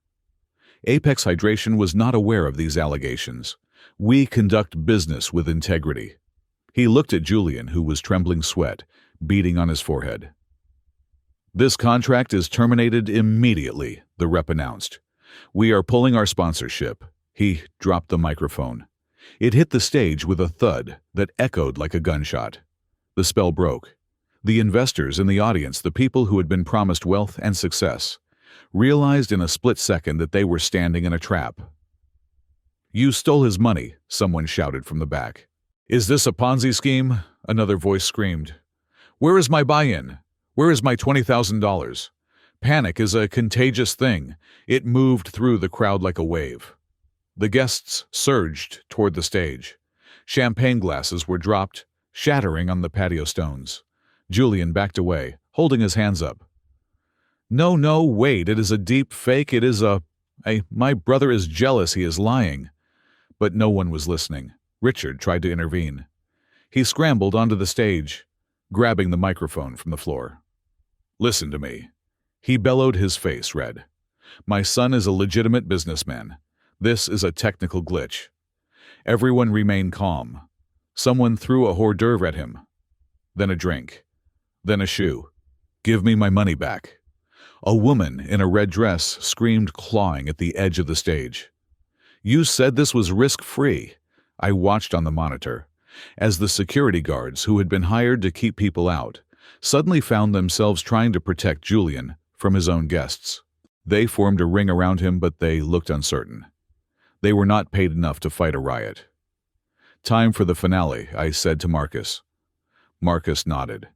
He switched the view to the external security cameras. 3 blocks away, blue and red lights painted the night sky. I had called the Ventura County Sheriff's Department and the FBI's Financial Crimes Division 2 hours ago. I had reported an active wire fraud operation involving over 50 victims and a massive disturbance of the peace. The convoy of police cruisers roared up the driveway of the villa. The sirens wailed, cutting through the chaos of the party. I watched as the officers swarmed out of the cars. They were not the polite officers who come for a noise complaint. These were officers wearing tactical vests. They had warrants. The guests scattered. People were jumping into the pool to hide, running into the bushes, trying to flee to their cars. But the police had blocked the exit. I switched back to the interior camera. The officers burst onto the patio. "Freeze, nobody move." Julian saw them. The arrogance, the pride, the fake persona, it all evaporated. He dissolved. He did not run. He collapsed to his knees, burying his face in his hands, sobbing. It was a loud, ugly, terrified sound. Richard tried to argue. I saw him pointing a finger at a sergeant, his face purple with rage. The sergeant did not argue back. He spun Richard around, slammed him against a decorative pillar, and cuffed his hands behind his back. Linda was screaming. She was trying to hide her jewelry in her purse, but a female officer caught her arm. I watched as the handcuffs clicked onto her wrists. The diamond bracelet she had been showing off snagged on the metal cuff, a perfect poetic detail. The live stream was still running. The phone Julian had set up on a tripod was capturing everything. Millions of people were watching Julian Smith, the self-proclaimed king of lifestyle, crying on his knees while his father was dragged away by the police. I zoomed in on Julian's face. Mascara and self-tanner were running down his cheeks in streaks of orange and black. He looked like a melting wax figure.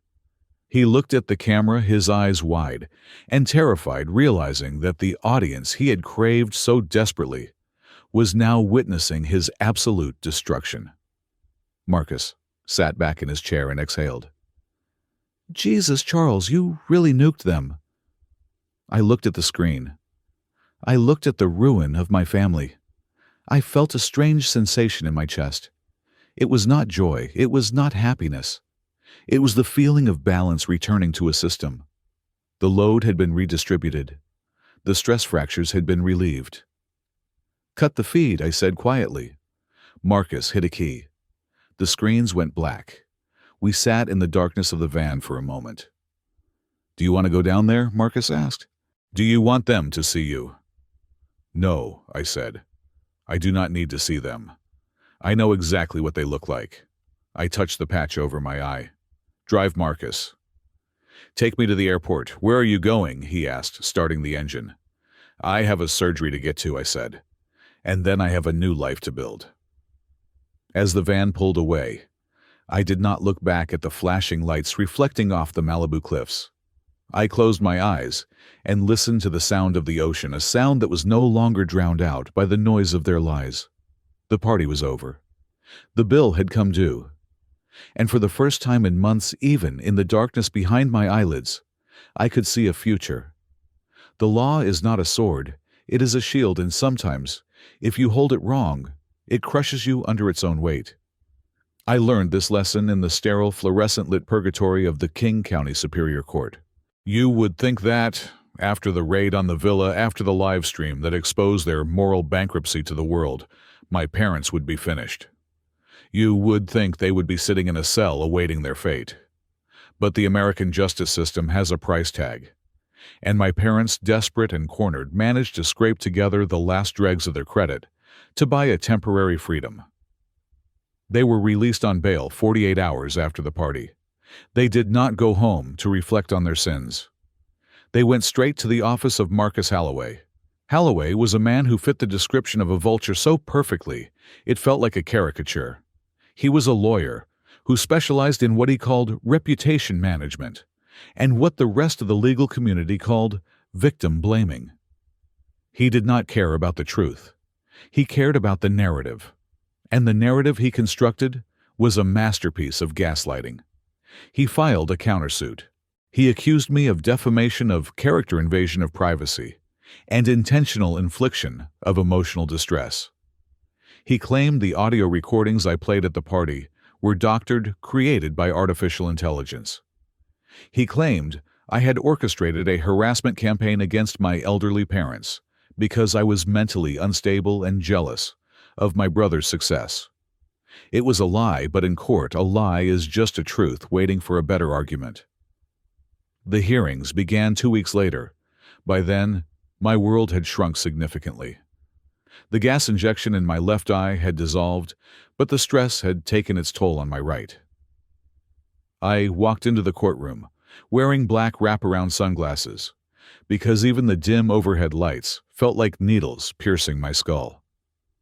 I carried a white cane, not because I was fully blind yet, but because my depth perception was so shattered that I could not navigate the steps without tripping.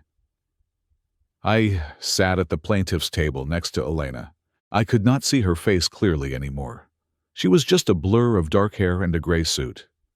I had a laptop open in front of me, but the screen was black.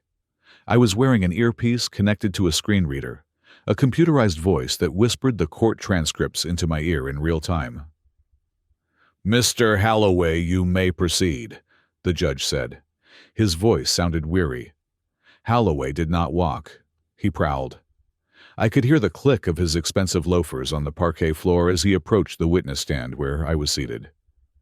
"Mr. Smith," Holloway began, his voice dripping with false sympathy.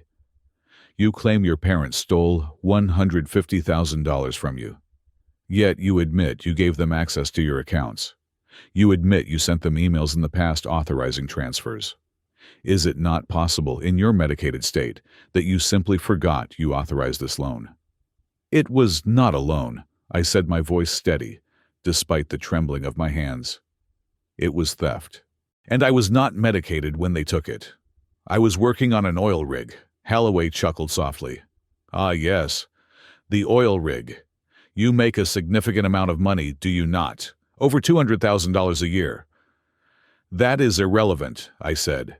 "It is highly relevant," Holloway boomed, making me flinch. "You are a wealthy man. Your brother was struggling to start a business. Your parents were trying to help him. Is it not true that you told your father at Christmas 3 years ago that you would do anything to help Julian succeed?" "I said I would support him emotionally," I replied. "I did not say I would fund a Ponzi scheme." "Objection," Holloway shouted. "Characterization. There is no proof my client knew it was a Ponzi scheme." "Sustained," the judge muttered. Holloway's strategy was brutal and simple delay. He filed motions to suppress evidence. He filed motions to adjourn for medical reviews. He knew exactly what he was doing. He looked at me and saw a man with an expiration date on his vision. He wanted to drag this out until I was fully blind, until the darkness broke my spirit, until I was too exhausted to fight. Every day in that courtroom was a battle against my own biology.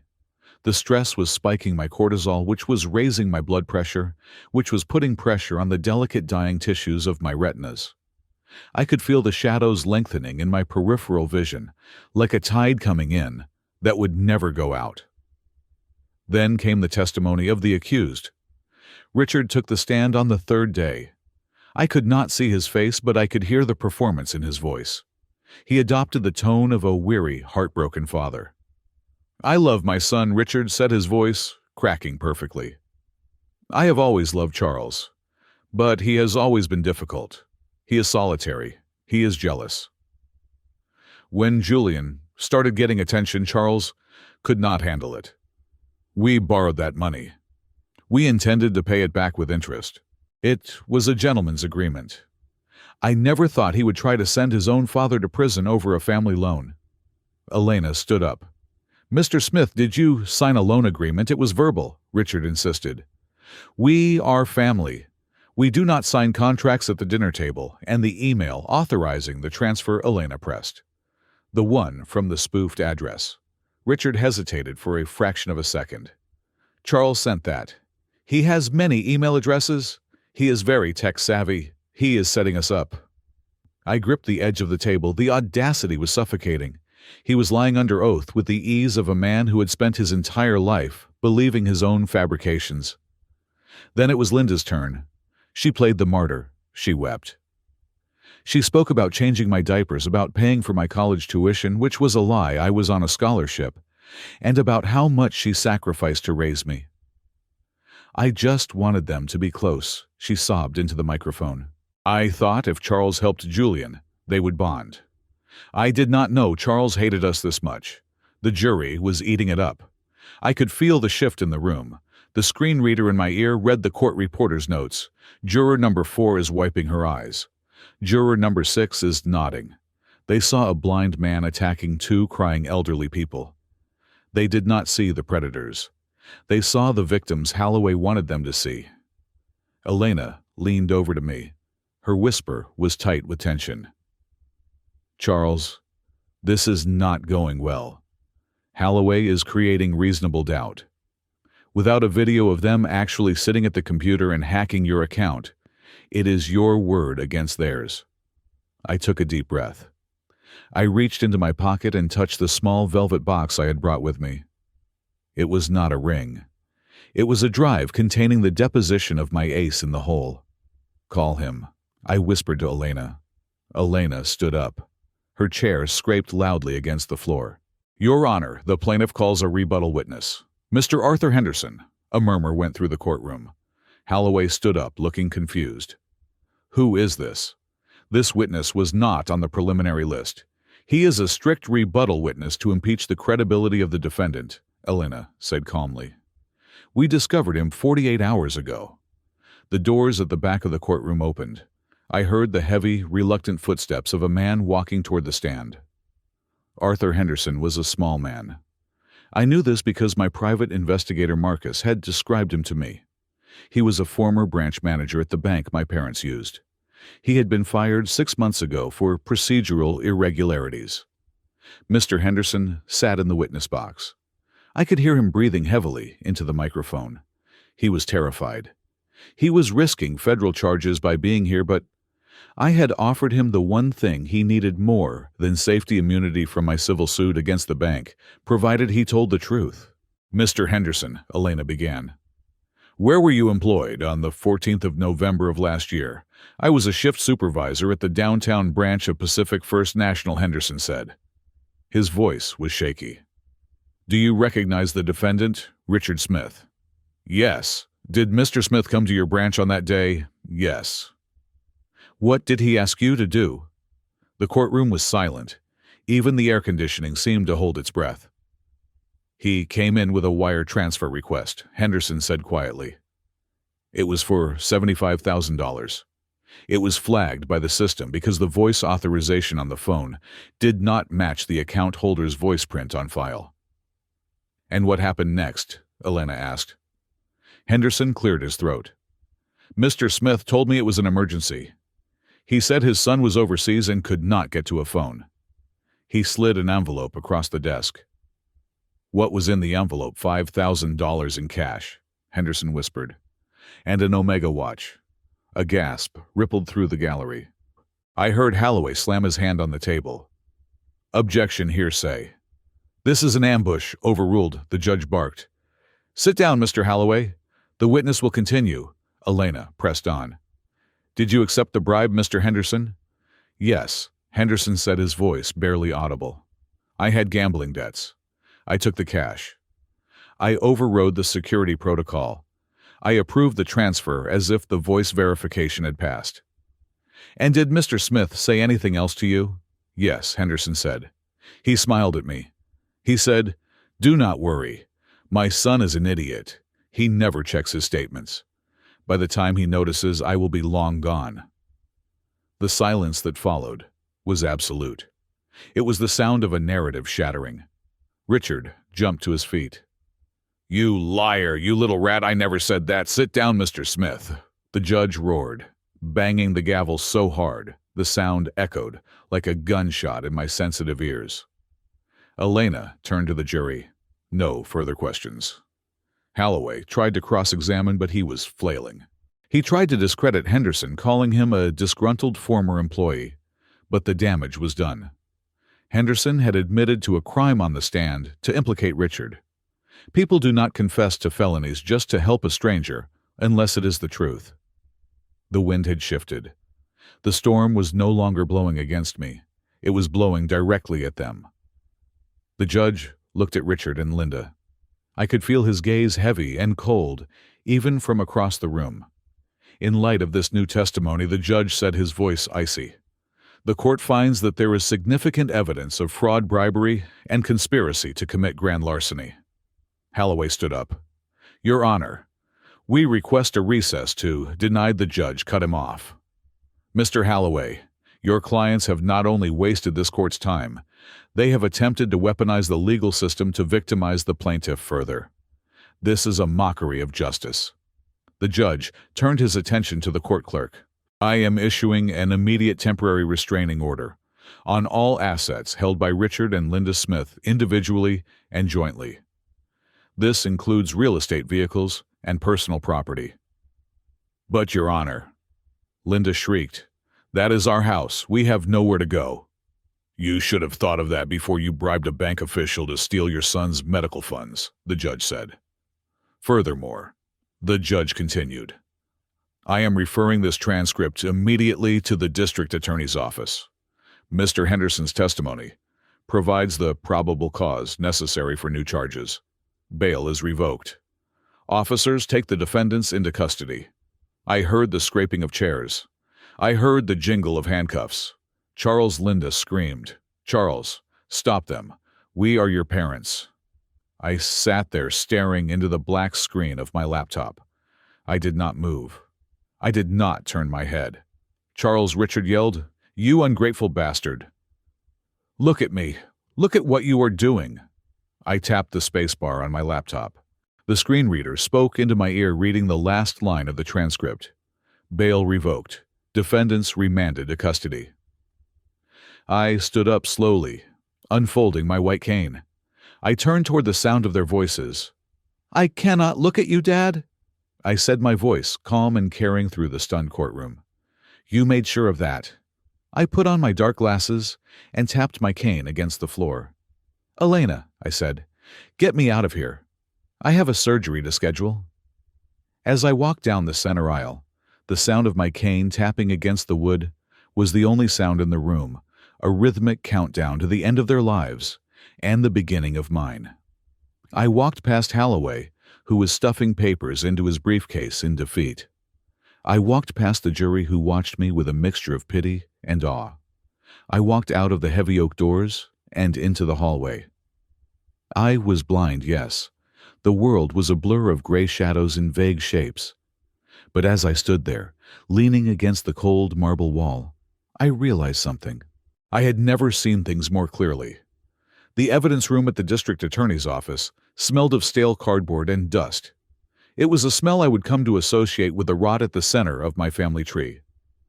I was there because Elena, my lawyer, had insisted I be present when the forensic accountants cracked open the family safe that had been seized from the master bedroom of the house I paid for. My vision was a tunnel, now a narrowing aperture of gray light surrounded by a creeping, fuzzy darkness. I could not read the documents myself. I sat in a metal chair, clutching my white cane, while Elena went through the contents of the steel box. There is jewelry here, Elena said, her voice flat. Watches, deeds, and a leather-bound ledger. She paused. The rustling of pages stopped. What is it? I asked. Elena did not answer immediately. When she finally spoke, her voice had lost its professional detachment. It was thick, with a horror she could not suppress. Charles, she said softly. What did your father tell you about your mother's death? I stiffened. My biological mother, Sarah. She died when I was 5. A car accident. A drunk driver crossed the median on a rainy night. That is what he always told me. That is why he said he was so protective of me. Elena took a breath. I could hear the slide of paper against the metal table. There is a death certificate here, Elena said, and a hospital billing record from 1997. Charles, the cause of death is not listed as blunt force trauma. It is listed as congestive heart failure, secondary to untreated mitral valve prolapse. I felt the blood drain from my face. Heart failure. But he said she died on the highway. She died in a hospital bed, Elena corrected. There is a letter here from the hospital administrator. It is addressed to Richard. It says, we regret to inform you that due to the failure to secure the deposit of $30,000 by the deadline, the corrective surgery for your wife has been canceled. I sat there frozen. $30,000. In 1997, that was a fortune, but we were middle class. We had savings. Elena continued reading, her voice trembling. There is a bank book here, a joint savings account. 2 days before the surgery deadline, there was a withdrawal. How much? I whispered. $30,000, Elena said. Where did it go? There is a receipt stapled to the page, Elena said. It is from a casino in Las Vegas. The betting slip is for a high-stakes blackjack table. The room spun. It was not a figure of speech. My equilibrium failed, and I had to grip the table to keep from falling. He did not just let her die. He bet her life on a hand of cards. And he lost. The pattern was not new. This was not a sudden descent into madness caused by Julian's need for a party. This was who Richard was. He was a parasite who viewed the people who loved him as renewable resources. He had harvested my mother until she was dead, and then he had moved on to me. I need to see him, I said. I stood up, my knees shaking. Charles, no, Elena warned. It will not do any good. I need to hear him say it, I said. I need to look him in the eye even if I cannot see it clearly. I need to know why. The King County Jail is a place designed to strip you of your humanity, but Richard seemed to have shed his long ago. When I sat down on the visitor's side of the plexiglass partition, the man in the orange jumpsuit on the other side did not look broken. He looked annoyed. He looked like a man who had been inconvenienced by a rude waiter. I picked up the black phone receiver. My hand was cold. Richard picked up his. He did not say hello. You look terrible, he said. That eye patch makes you look like a pirate. It is ridiculous. I did not take the bait. I reached into my pocket and turned on the digital recorder I had cleared with the district attorney. I saw the ledger, Dad, I said. I saw the hospital bill from 1997. Richard paused. He blinked, and for a second I saw a flicker of something that might have been fear, but it was quickly replaced by a sneer. So, he said, you are digging up ancient history now. You let her die, I said, my voice barely a whisper. You took the money for her heart surgery, and you blew it at a casino. You killed Mom. Richard laughed. It was a dry, rasping sound. She was weak, Charles. She was always sick. If it was not the heart, it would have been something else. She was a money pit. A money pit, I repeated, my voice rising. She was your wife. She was my mother. She was an investment that was failing. Richard snapped, leaning forward. His face pressed against the glass. Look at the world, Charles. Everything is a transaction. You think love is free, love is expensive. I made a calculation, I took a risk. I thought I could double the money. I thought I could pay for the surgery and have enough left over to start a business. You gambled her life, I said, and I lost. Richard shrugged. That is business. But look at what I built afterwards. I found Linda. I made Julian. I raised you. You did not raise me, I said. You groomed me. You raised a bank account. I raised a provider. Richard shouted, his voice echoing in the handset. That is what you are. That is your purpose. You were born to serve this family. That is the only reason you exist. I created you. I fed you. I clothed you. And when I needed a return on my investment, you tried to cut me off. He slammed his hand against the glass. You have no right to that money, Charles. It is mine. By all rights of creation, everything you have belongs to me. You are nothing but an asset I manage poorly. I stared at the blurry shape of the man who had been my father. I felt a strange sense of detachment. The grief was gone. The anger was gone. There was only a cold, clinical understanding. He was not a father. He was not even a man. He was a defect, a structural flaw in the human race. I have what I need, I said quietly. I hung up the phone. Richard was still yelling, mouthing words behind the glass, pointing his finger at me. I stood up, tapped my cane against the floor, and walked away. I did not look back. I had the recording. I had the confession. It was the final nail, not just for the fraud case, but for the homicide investigation that would surely follow. I walked out of the jail and into the gray afternoon light. The stress headache was back pounding behind my eyes, like a sledgehammer. Someone grabbed my arm. Charles I flinched, pulling away. I squinted through my dark glasses. It was Julian. He looked like a ghost of the person he had been a week ago. He was wearing a hoodie pulled low jeans that hadn't been washed, and he smelled of stale sweat and fear. "They froze my accounts, Charles." Julian pleaded, his voice high and hysterical. "I cannot even buy food. I have been sleeping in my car. You have to stop this." "I cannot stop it, Julian," I said, stepping around him. "The law is the law." "But I did not know," Julian cried, running in front of me to block my path. "Dad told me it was a loan. I am a victim too. Look at me. My career is dead. My followers hate me. I am ruined." I stopped. I tilted my head, listening to the frantic cadence of his voice. "I just found out Dad let our mother die to pay a gambling debt," I said. Julian paused. "Oh, that is sad. But Charles, listen to me. Apex is suing me for breach of contract. They want $2 million. I need legal counsel. You have to help me pay for a lawyer.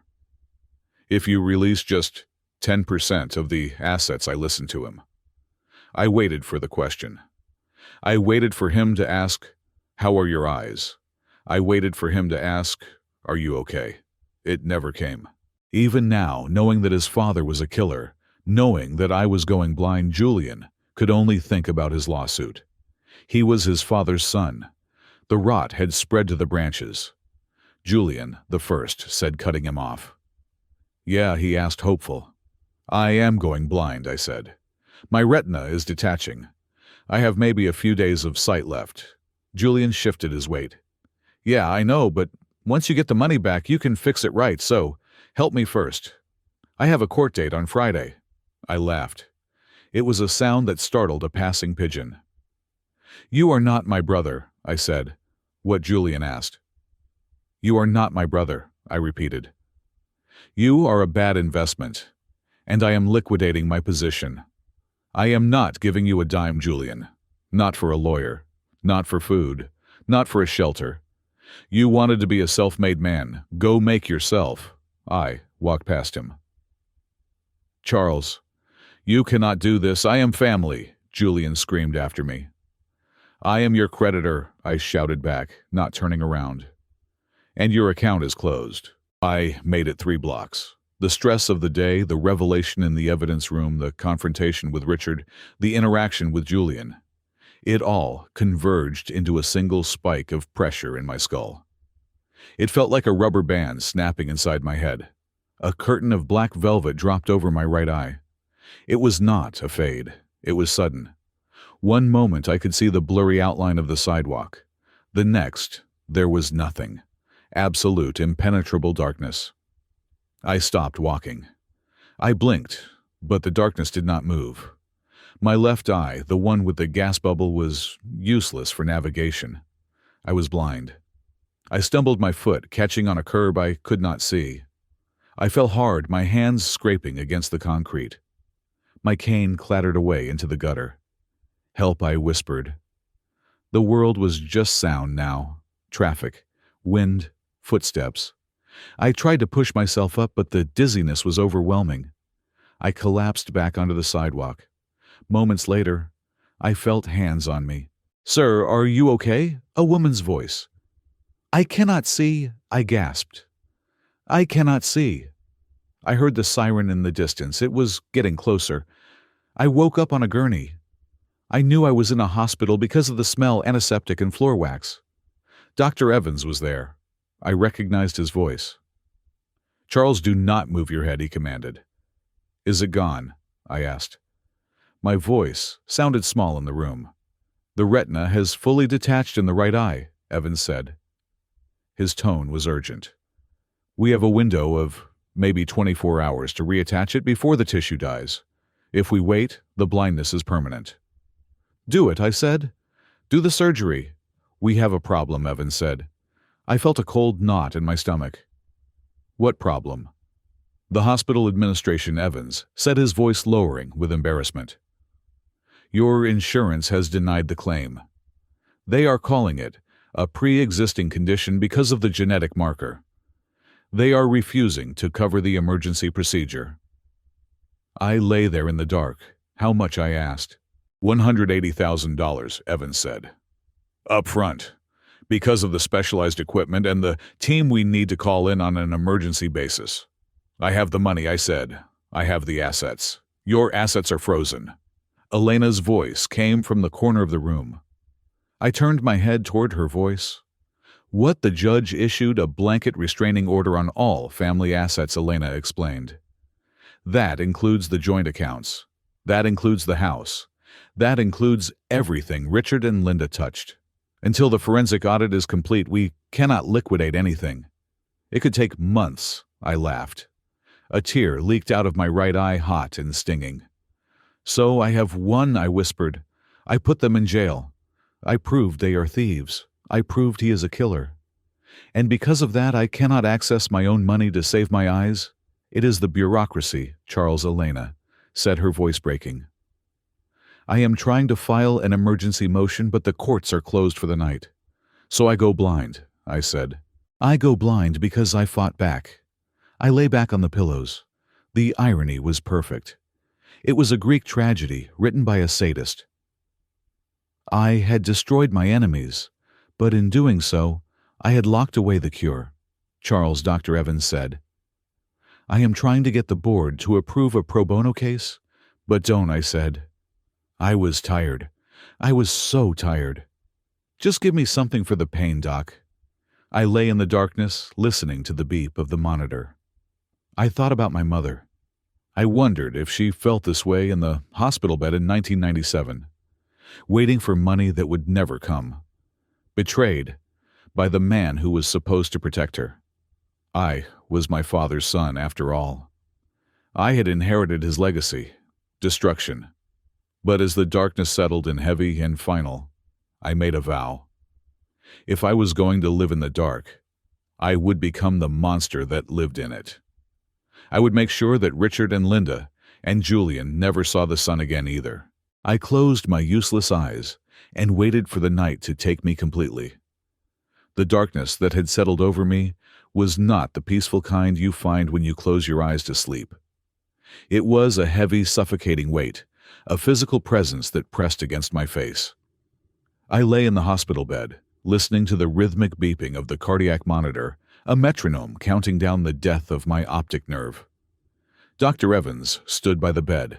I could not see him, but I could hear the frustration in his breathing. He was on the phone with the hospital administrator, arguing in a hushed, furious whisper. He is a blindness case, Evans hissed. We cannot wait for a credit check. The retina is detaching as we speak. I heard the murmur of a bureaucratic voice on the other end, calm and indifferent. I closed my left eye, the one that still had a shred of light perception. It was over. I had spent 2 years fighting, scheming, and enduring the betrayal of my own blood to save my sight. And now I was going to lose it because of a routing number, because of a frozen asset form. It was the ultimate punchline. I reached out and fumbled for the call button. I wanted to tell Evans to stop. It was undignified to beg. Then the door to my room opened. It did not open tentatively. It swung open with force. I heard the click of hard-soled shoes on the linoleum, not the soft squeak of nurses' Crocs. These were dress shoes, multiple pairs. Charles. The voice was gruff, familiar. It was Director Sterling, my boss at the engineering firm, the man who had suspended me just a week ago. Sterling, I croaked, my throat dry. What are you doing here? I am here to fix a structural failure, Sterling said. I felt a hand on my shoulder. It was a heavy, solid grip. Dr. Evan, Sterling said, his voice projecting across the room. Put down the phone. You do not need the insurance approval. Who are you? Evans asked. I am his employer, Sterling said. And I am wiring the full amount. $180,000. It is already in the transfer portal. I froze. I tried to sit up, but the dizziness slammed me back down. Sterling, I whispered. "You cannot. That is too much. I am suspended." "You were suspended," Sterling corrected. "You are reinstated effective immediately." "And this isn't charity, Charles." I heard a shuffle of feet. Other voices murmured in the room. I recognized them. Sarah from Civil Engineering, Mike from the CAD department, even the intern David. "We had an emergency meeting," Sterling said, his voice thick with emotion. "When Elena told us what was happening, when she showed us the evidence of what your family did to you, we decided that we could not let the bad guys win." Mike spoke up. "We passed the hat around Charles. Everyone chipped in. The partners matched it. And the company is advancing you 2 years of salary as an interest-free loan." I felt tears leaking from my eyes, hot and stinging against the bandages. These were people I had kept at a distance for a decade. I was the grumpy lead engineer. I was the guy who ate lunch alone in his office to save money. I had never bought them a round of drinks. I had never remembered their birthdays. And they were saving my life. Why, I asked, my voice breaking. "Because you are a good engineer," Sterling said simply. "And because family is not about whose blood you have. It is about who has your back when the walls start to crack. Now shut up and let the doctor do his work." I felt the gurney unlock. The wheels began to turn. "We are moving!" Evans shouted. "Get the OR prepped, we are green lit!" As they rolled me down the hallway, the motion creating a breeze against my face, I reached out my hand. Someone took it. I think it was Elena. Her hand was small and warm. "Go get them, Charles," she whispered. The anesthesia hit me moments later. It was a cold, metallic taste in my mouth followed by a rush of warmth. The darkness in my eyes did not change, but the fear vanished. I was floating. And while I floated in the chemical void, the world outside continued to turn. The machinery of justice which I had set in motion was grinding its gears. I did not see the courtroom, but I learned later what happened while I was under the knife. The sentencing hearing for Richard and Linda Smith took place at 2 o'clock in the afternoon, exactly when Dr. Evans was making the first incision into my sclera. The judge had listened to the tape. The recording of Richard admitting to gambling away my mother's life-saving surgery money had stripped away any last vestige of leniency. There was no plea bargain. There was no mercy. Richard stood before the bench, stripped of his expensive suit, wearing the orange jumpsuit of the county jail. He tried to speak, tried to spin one last lie about context and stress, but the judge cut him off. Richard Smith, the judge, had set his voice echoing in the silent courtroom. "You are a predator. You have consumed the lives of the women and children entrusted to your care. You describe your son as an asset. Today, society declares you a liability." The gavel came down. 10 years in a federal penitentiary for wire fraud, identity theft, and elder abuse. The district attorney reserved the right to file additional charges for manslaughter regarding my mother pending a review of the statute of limitations. Linda was next. She cried. She begged. She claimed Richard forced her. But the forensic accounting showed her signature on the credit cards, her name on the shell companies. 6 years, the judge ruled. And then there was Julian. My brother stood alone. He had no parents to hide behind. He had no followers to like his status. He was just a 26-year-old man in a suit that no longer fit him facing the consequences of his own greed. Because he had cooperated at the last minute, turning over the passwords to the offshore accounts, he avoided prison time. But the punishment was perhaps worse for a narcissist. 5 years of probation, restitution of the full stolen amount to be paid via garnishment of all future wages, and a permanent felony record for fraud. The judge looked at him and delivered the final blow. You are banned from operating any business involving financial solicitation. You are banned from social media monetization. Your career as an influencer is over, Mr. Smith. It is time to get a real job. While the judge was speaking, Dr. Evans was fighting a different battle inside my eye. The retina had torn away from the back of the globe, like wet wallpaper peeling off a wall. He had to drain the fluid laser the tear and inject a silicone oil bubble to hold the tissue in place. It was a violent, delicate dance. One slip of the hand, and I would be blind forever. One tremor, and the optic nerve would be severed. I dreamt during the surgery. I dreamt of a house of cards collapsing. I dreamt of a Mercedes sinking into the ocean. I dreamt of my mother young and healthy, smiling at me from the shore. I woke up to the sound of rain against a window. For a long time I did not open my eyes. I was afraid. I lay there feeling the stiffness in my neck, the dryness in my throat. The pain was there, a sharp ache behind my right eye, but it was manageable. Mr. Smith, a nurse's voice, soft. I opened my left eye. It was blurry. The room was swimming in a haze of ointment and tears. But there was light. I could see the square outline of the ceiling tile. I could see the silver stand of the IV drip. I turned my head. Sitting in the chair next to my bed was Elena. She was asleep, her head resting on her hand. Her suit jacket was draped over her shoulders like a blanket. Beside her, on a small plastic chair, sat Sterling. He was reading a magazine, looking out of place in the sterile room. I cleared my throat. Sterling looked up. He smiled. It was the first time I had ever seen him smile with genuine warmth. "Welcome back to the land of the living," he said. Elena woke up with a start. She jumped up and rushed to the bedside. "Charles, can you see?" I blinked. I looked at her face. It was fuzzy, lacking the sharp definition of high definition, but I could see her dark eyes. I could see the concern etched into her forehead. "I can see you," I whispered. Dr. Evans came in 10 minutes later. He shone a light into my eyes that made me flinch. "The retina is attached," he announced, his voice tired but triumphant. The surgery was successful. I let out a breath I felt like I'd been holding for 2 years. "Successful 80%, Evans cautioned. "You have lost some peripheral vision. You will have a permanent blind spot in the lower quadrant of your right eye, and the damage to the rods means your night vision is effectively gone. You will not be driving at night, Charles, and you will need corrective lenses, thick ones, for the rest of your life." I touched the bandage on my face. "But I can see," I asked. "You can see," Evans nodded. "You are not blind." I looked at the window.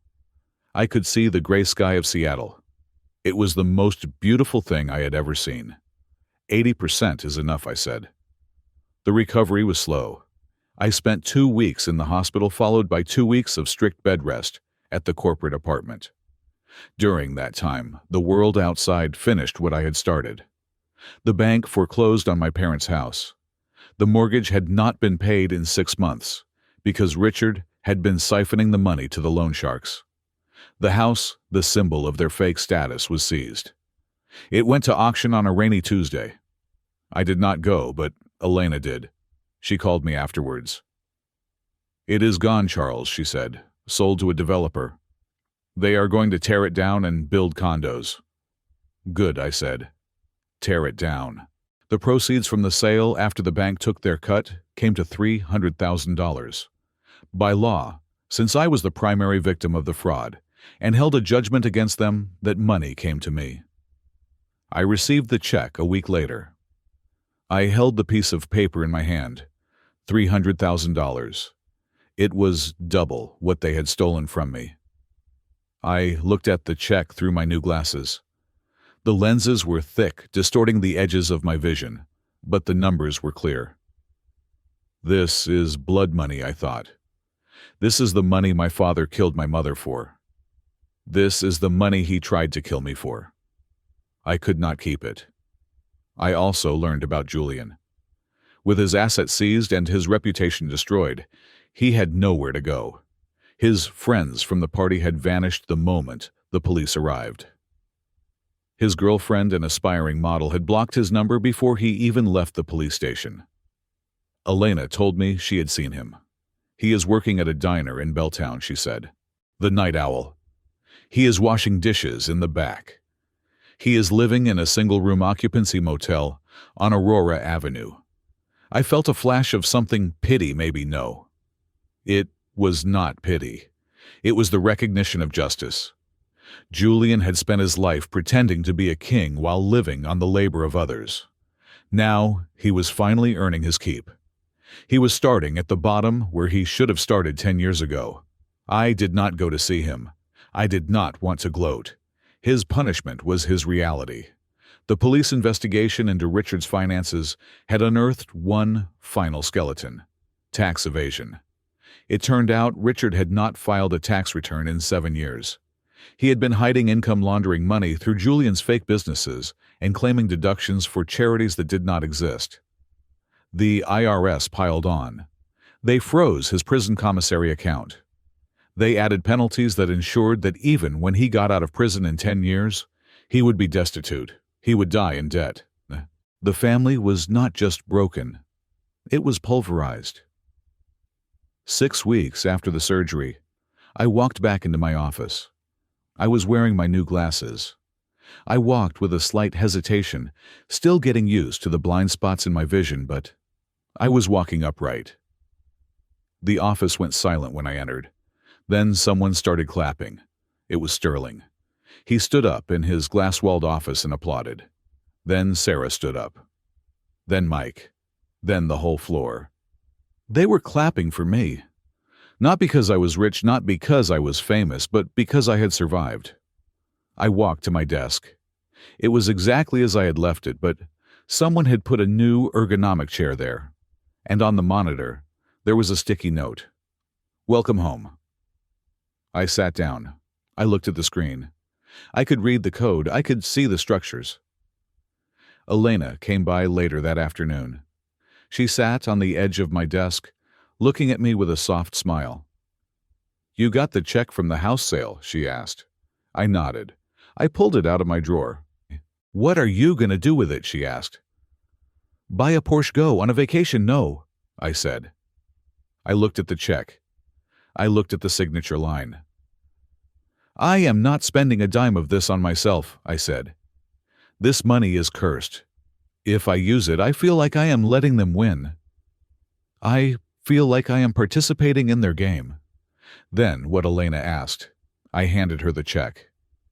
"I want you to set up a trust," I said. "For whom? For the victims," I said. "Not just me. The people Julian scammed. The kids who bought into his Ponzi scheme and lost their tuition money. I want to pay them back." Elena looked at me, her eyes widening. "Charles, that is $300,000. You do not owe them anything. Julian scammed them, not you." "I know," I said. "But my name is on the check. My name is Smith. And for the first time in my life, I want that name to mean something decent. I want to clean the slate. I want to burn the rot out completely." Elena took the check. She looked at it. Then she looked at me. "You are a good man, Charles Smith," she said softly. "I am a man who can see," I said. "That is enough." I turned back to my computer. My vision was imperfect. I had to turn my head to see the far right of the screen. The world was a little darker than it used to be. But as I typed the first command of the day, I realized that for the first time in 34 years, I was not looking over my shoulder. I was free. The heat in Austin, Texas is different from the damp, clinging cold of Seattle. It is a dry, honest heat. It burns the moisture right out of the air, leaving everything crisp and clear. 2 years ago, I would have hated it. I would have retreated into the air conditioning, hiding behind blinds, afraid of the glare. But now I stand on my balcony in the evenings and let the sun warm my face. I am no longer afraid of the light. It has been 24 months since the gavel came down in that courtroom. 24 months since I watched my father and stepmother get led away in handcuffs. In that time, I have rebuilt my life from the foundation up. I resigned from my firm in Seattle not because of the scandal I was a hero there, the man who took down a fraud ring, but because every street corner in that city held a ghost. I needed a landscape that did not know my name. I moved to Austin and started my own boutique, structural engineering consultancy. I work on my own terms now. I design libraries, community centers, and sustainable housing. I build things that are meant to last, things that serve a purpose other than vanity. My eyesight is stable. I wear glasses with thick black frames that give me a scholarly look. I have a blind spot in the lower right quadrant of my vision, a permanent black crescent that reminds me of the price I paid. I cannot drive at night, and sometimes if I turn my head too fast, the world swims for a second. But I can see the sunset. I can see the faces of my staff. I can see the truth. The money from the sale of my parents' house arrived 6 months after I moved here. It was a check for $312,000. It sat on my desk for a week. Every time I looked at it, I felt a wave of nausea. It was blood money. It was the physical manifestation of my father's greed and my mother's death. I did not deposit it into my personal account. Instead, I established the Sarah Smith Vision Foundation. It is a small charity, but it is aggressive. We find people who are falling through the cracks of the healthcare system. People like I was people with degenerative eye conditions who are being denied coverage by insurance companies. We pay for their surgeries, cash, upfront. No questions asked. We named the first grant recipient just last month. She was a single mother of two, a librarian, who was losing her sight to cataracts and could not afford the deductible. When she came out of surgery crying because she could see her children's faces clearly for the first time in years, I felt the last lingering weight of my father's gambling debt lift off my shoulders. He had taken a life to pay a debt. I was saving lives to clear the ledger. But the past has a way of trying to claw its way back into the present. Last week, I received a letter. The return address was a federal correctional facility in Lompoc, California. The handwriting was jagged and hurried, but I recognized the slant immediately. It was from Richard. I stood in my kitchen, holding the envelope. My hand did not shake. My heart did not race. I felt a profound, dull indifference. I opened it. Charles, it read, I hope you are happy. The food in here is inedible. The commissary prices are criminal. I need you to put $500 on my books. It is the least you can do after you stole my house and put me in this cage. I am your father. You owe me this. Do not ignore me. I know where you are. I read it twice. I looked for an apology. I looked for a shred of remorse. I looked for a question about my eyes. There was nothing. Even in prison, stripped of his freedom and his dignity, he was still the same man who had eaten a steak dinner while I told him I was going blind. He was still a black hole demanding that the universe feed him light. I walked over to the gas stove. I turned on the burner. The blue flame hissed to life. I held the corner of the letter to the flame. I watched the paper curl and brown. I watched the words, "You owe me," turn into ash and float down into the sink. I did not feel angry. I felt clean. 3 days later, my phone rang. It was a number I did not recognize, but the area code was from Seattle. I answered it. Hello, Charles, is that you? It was Julian.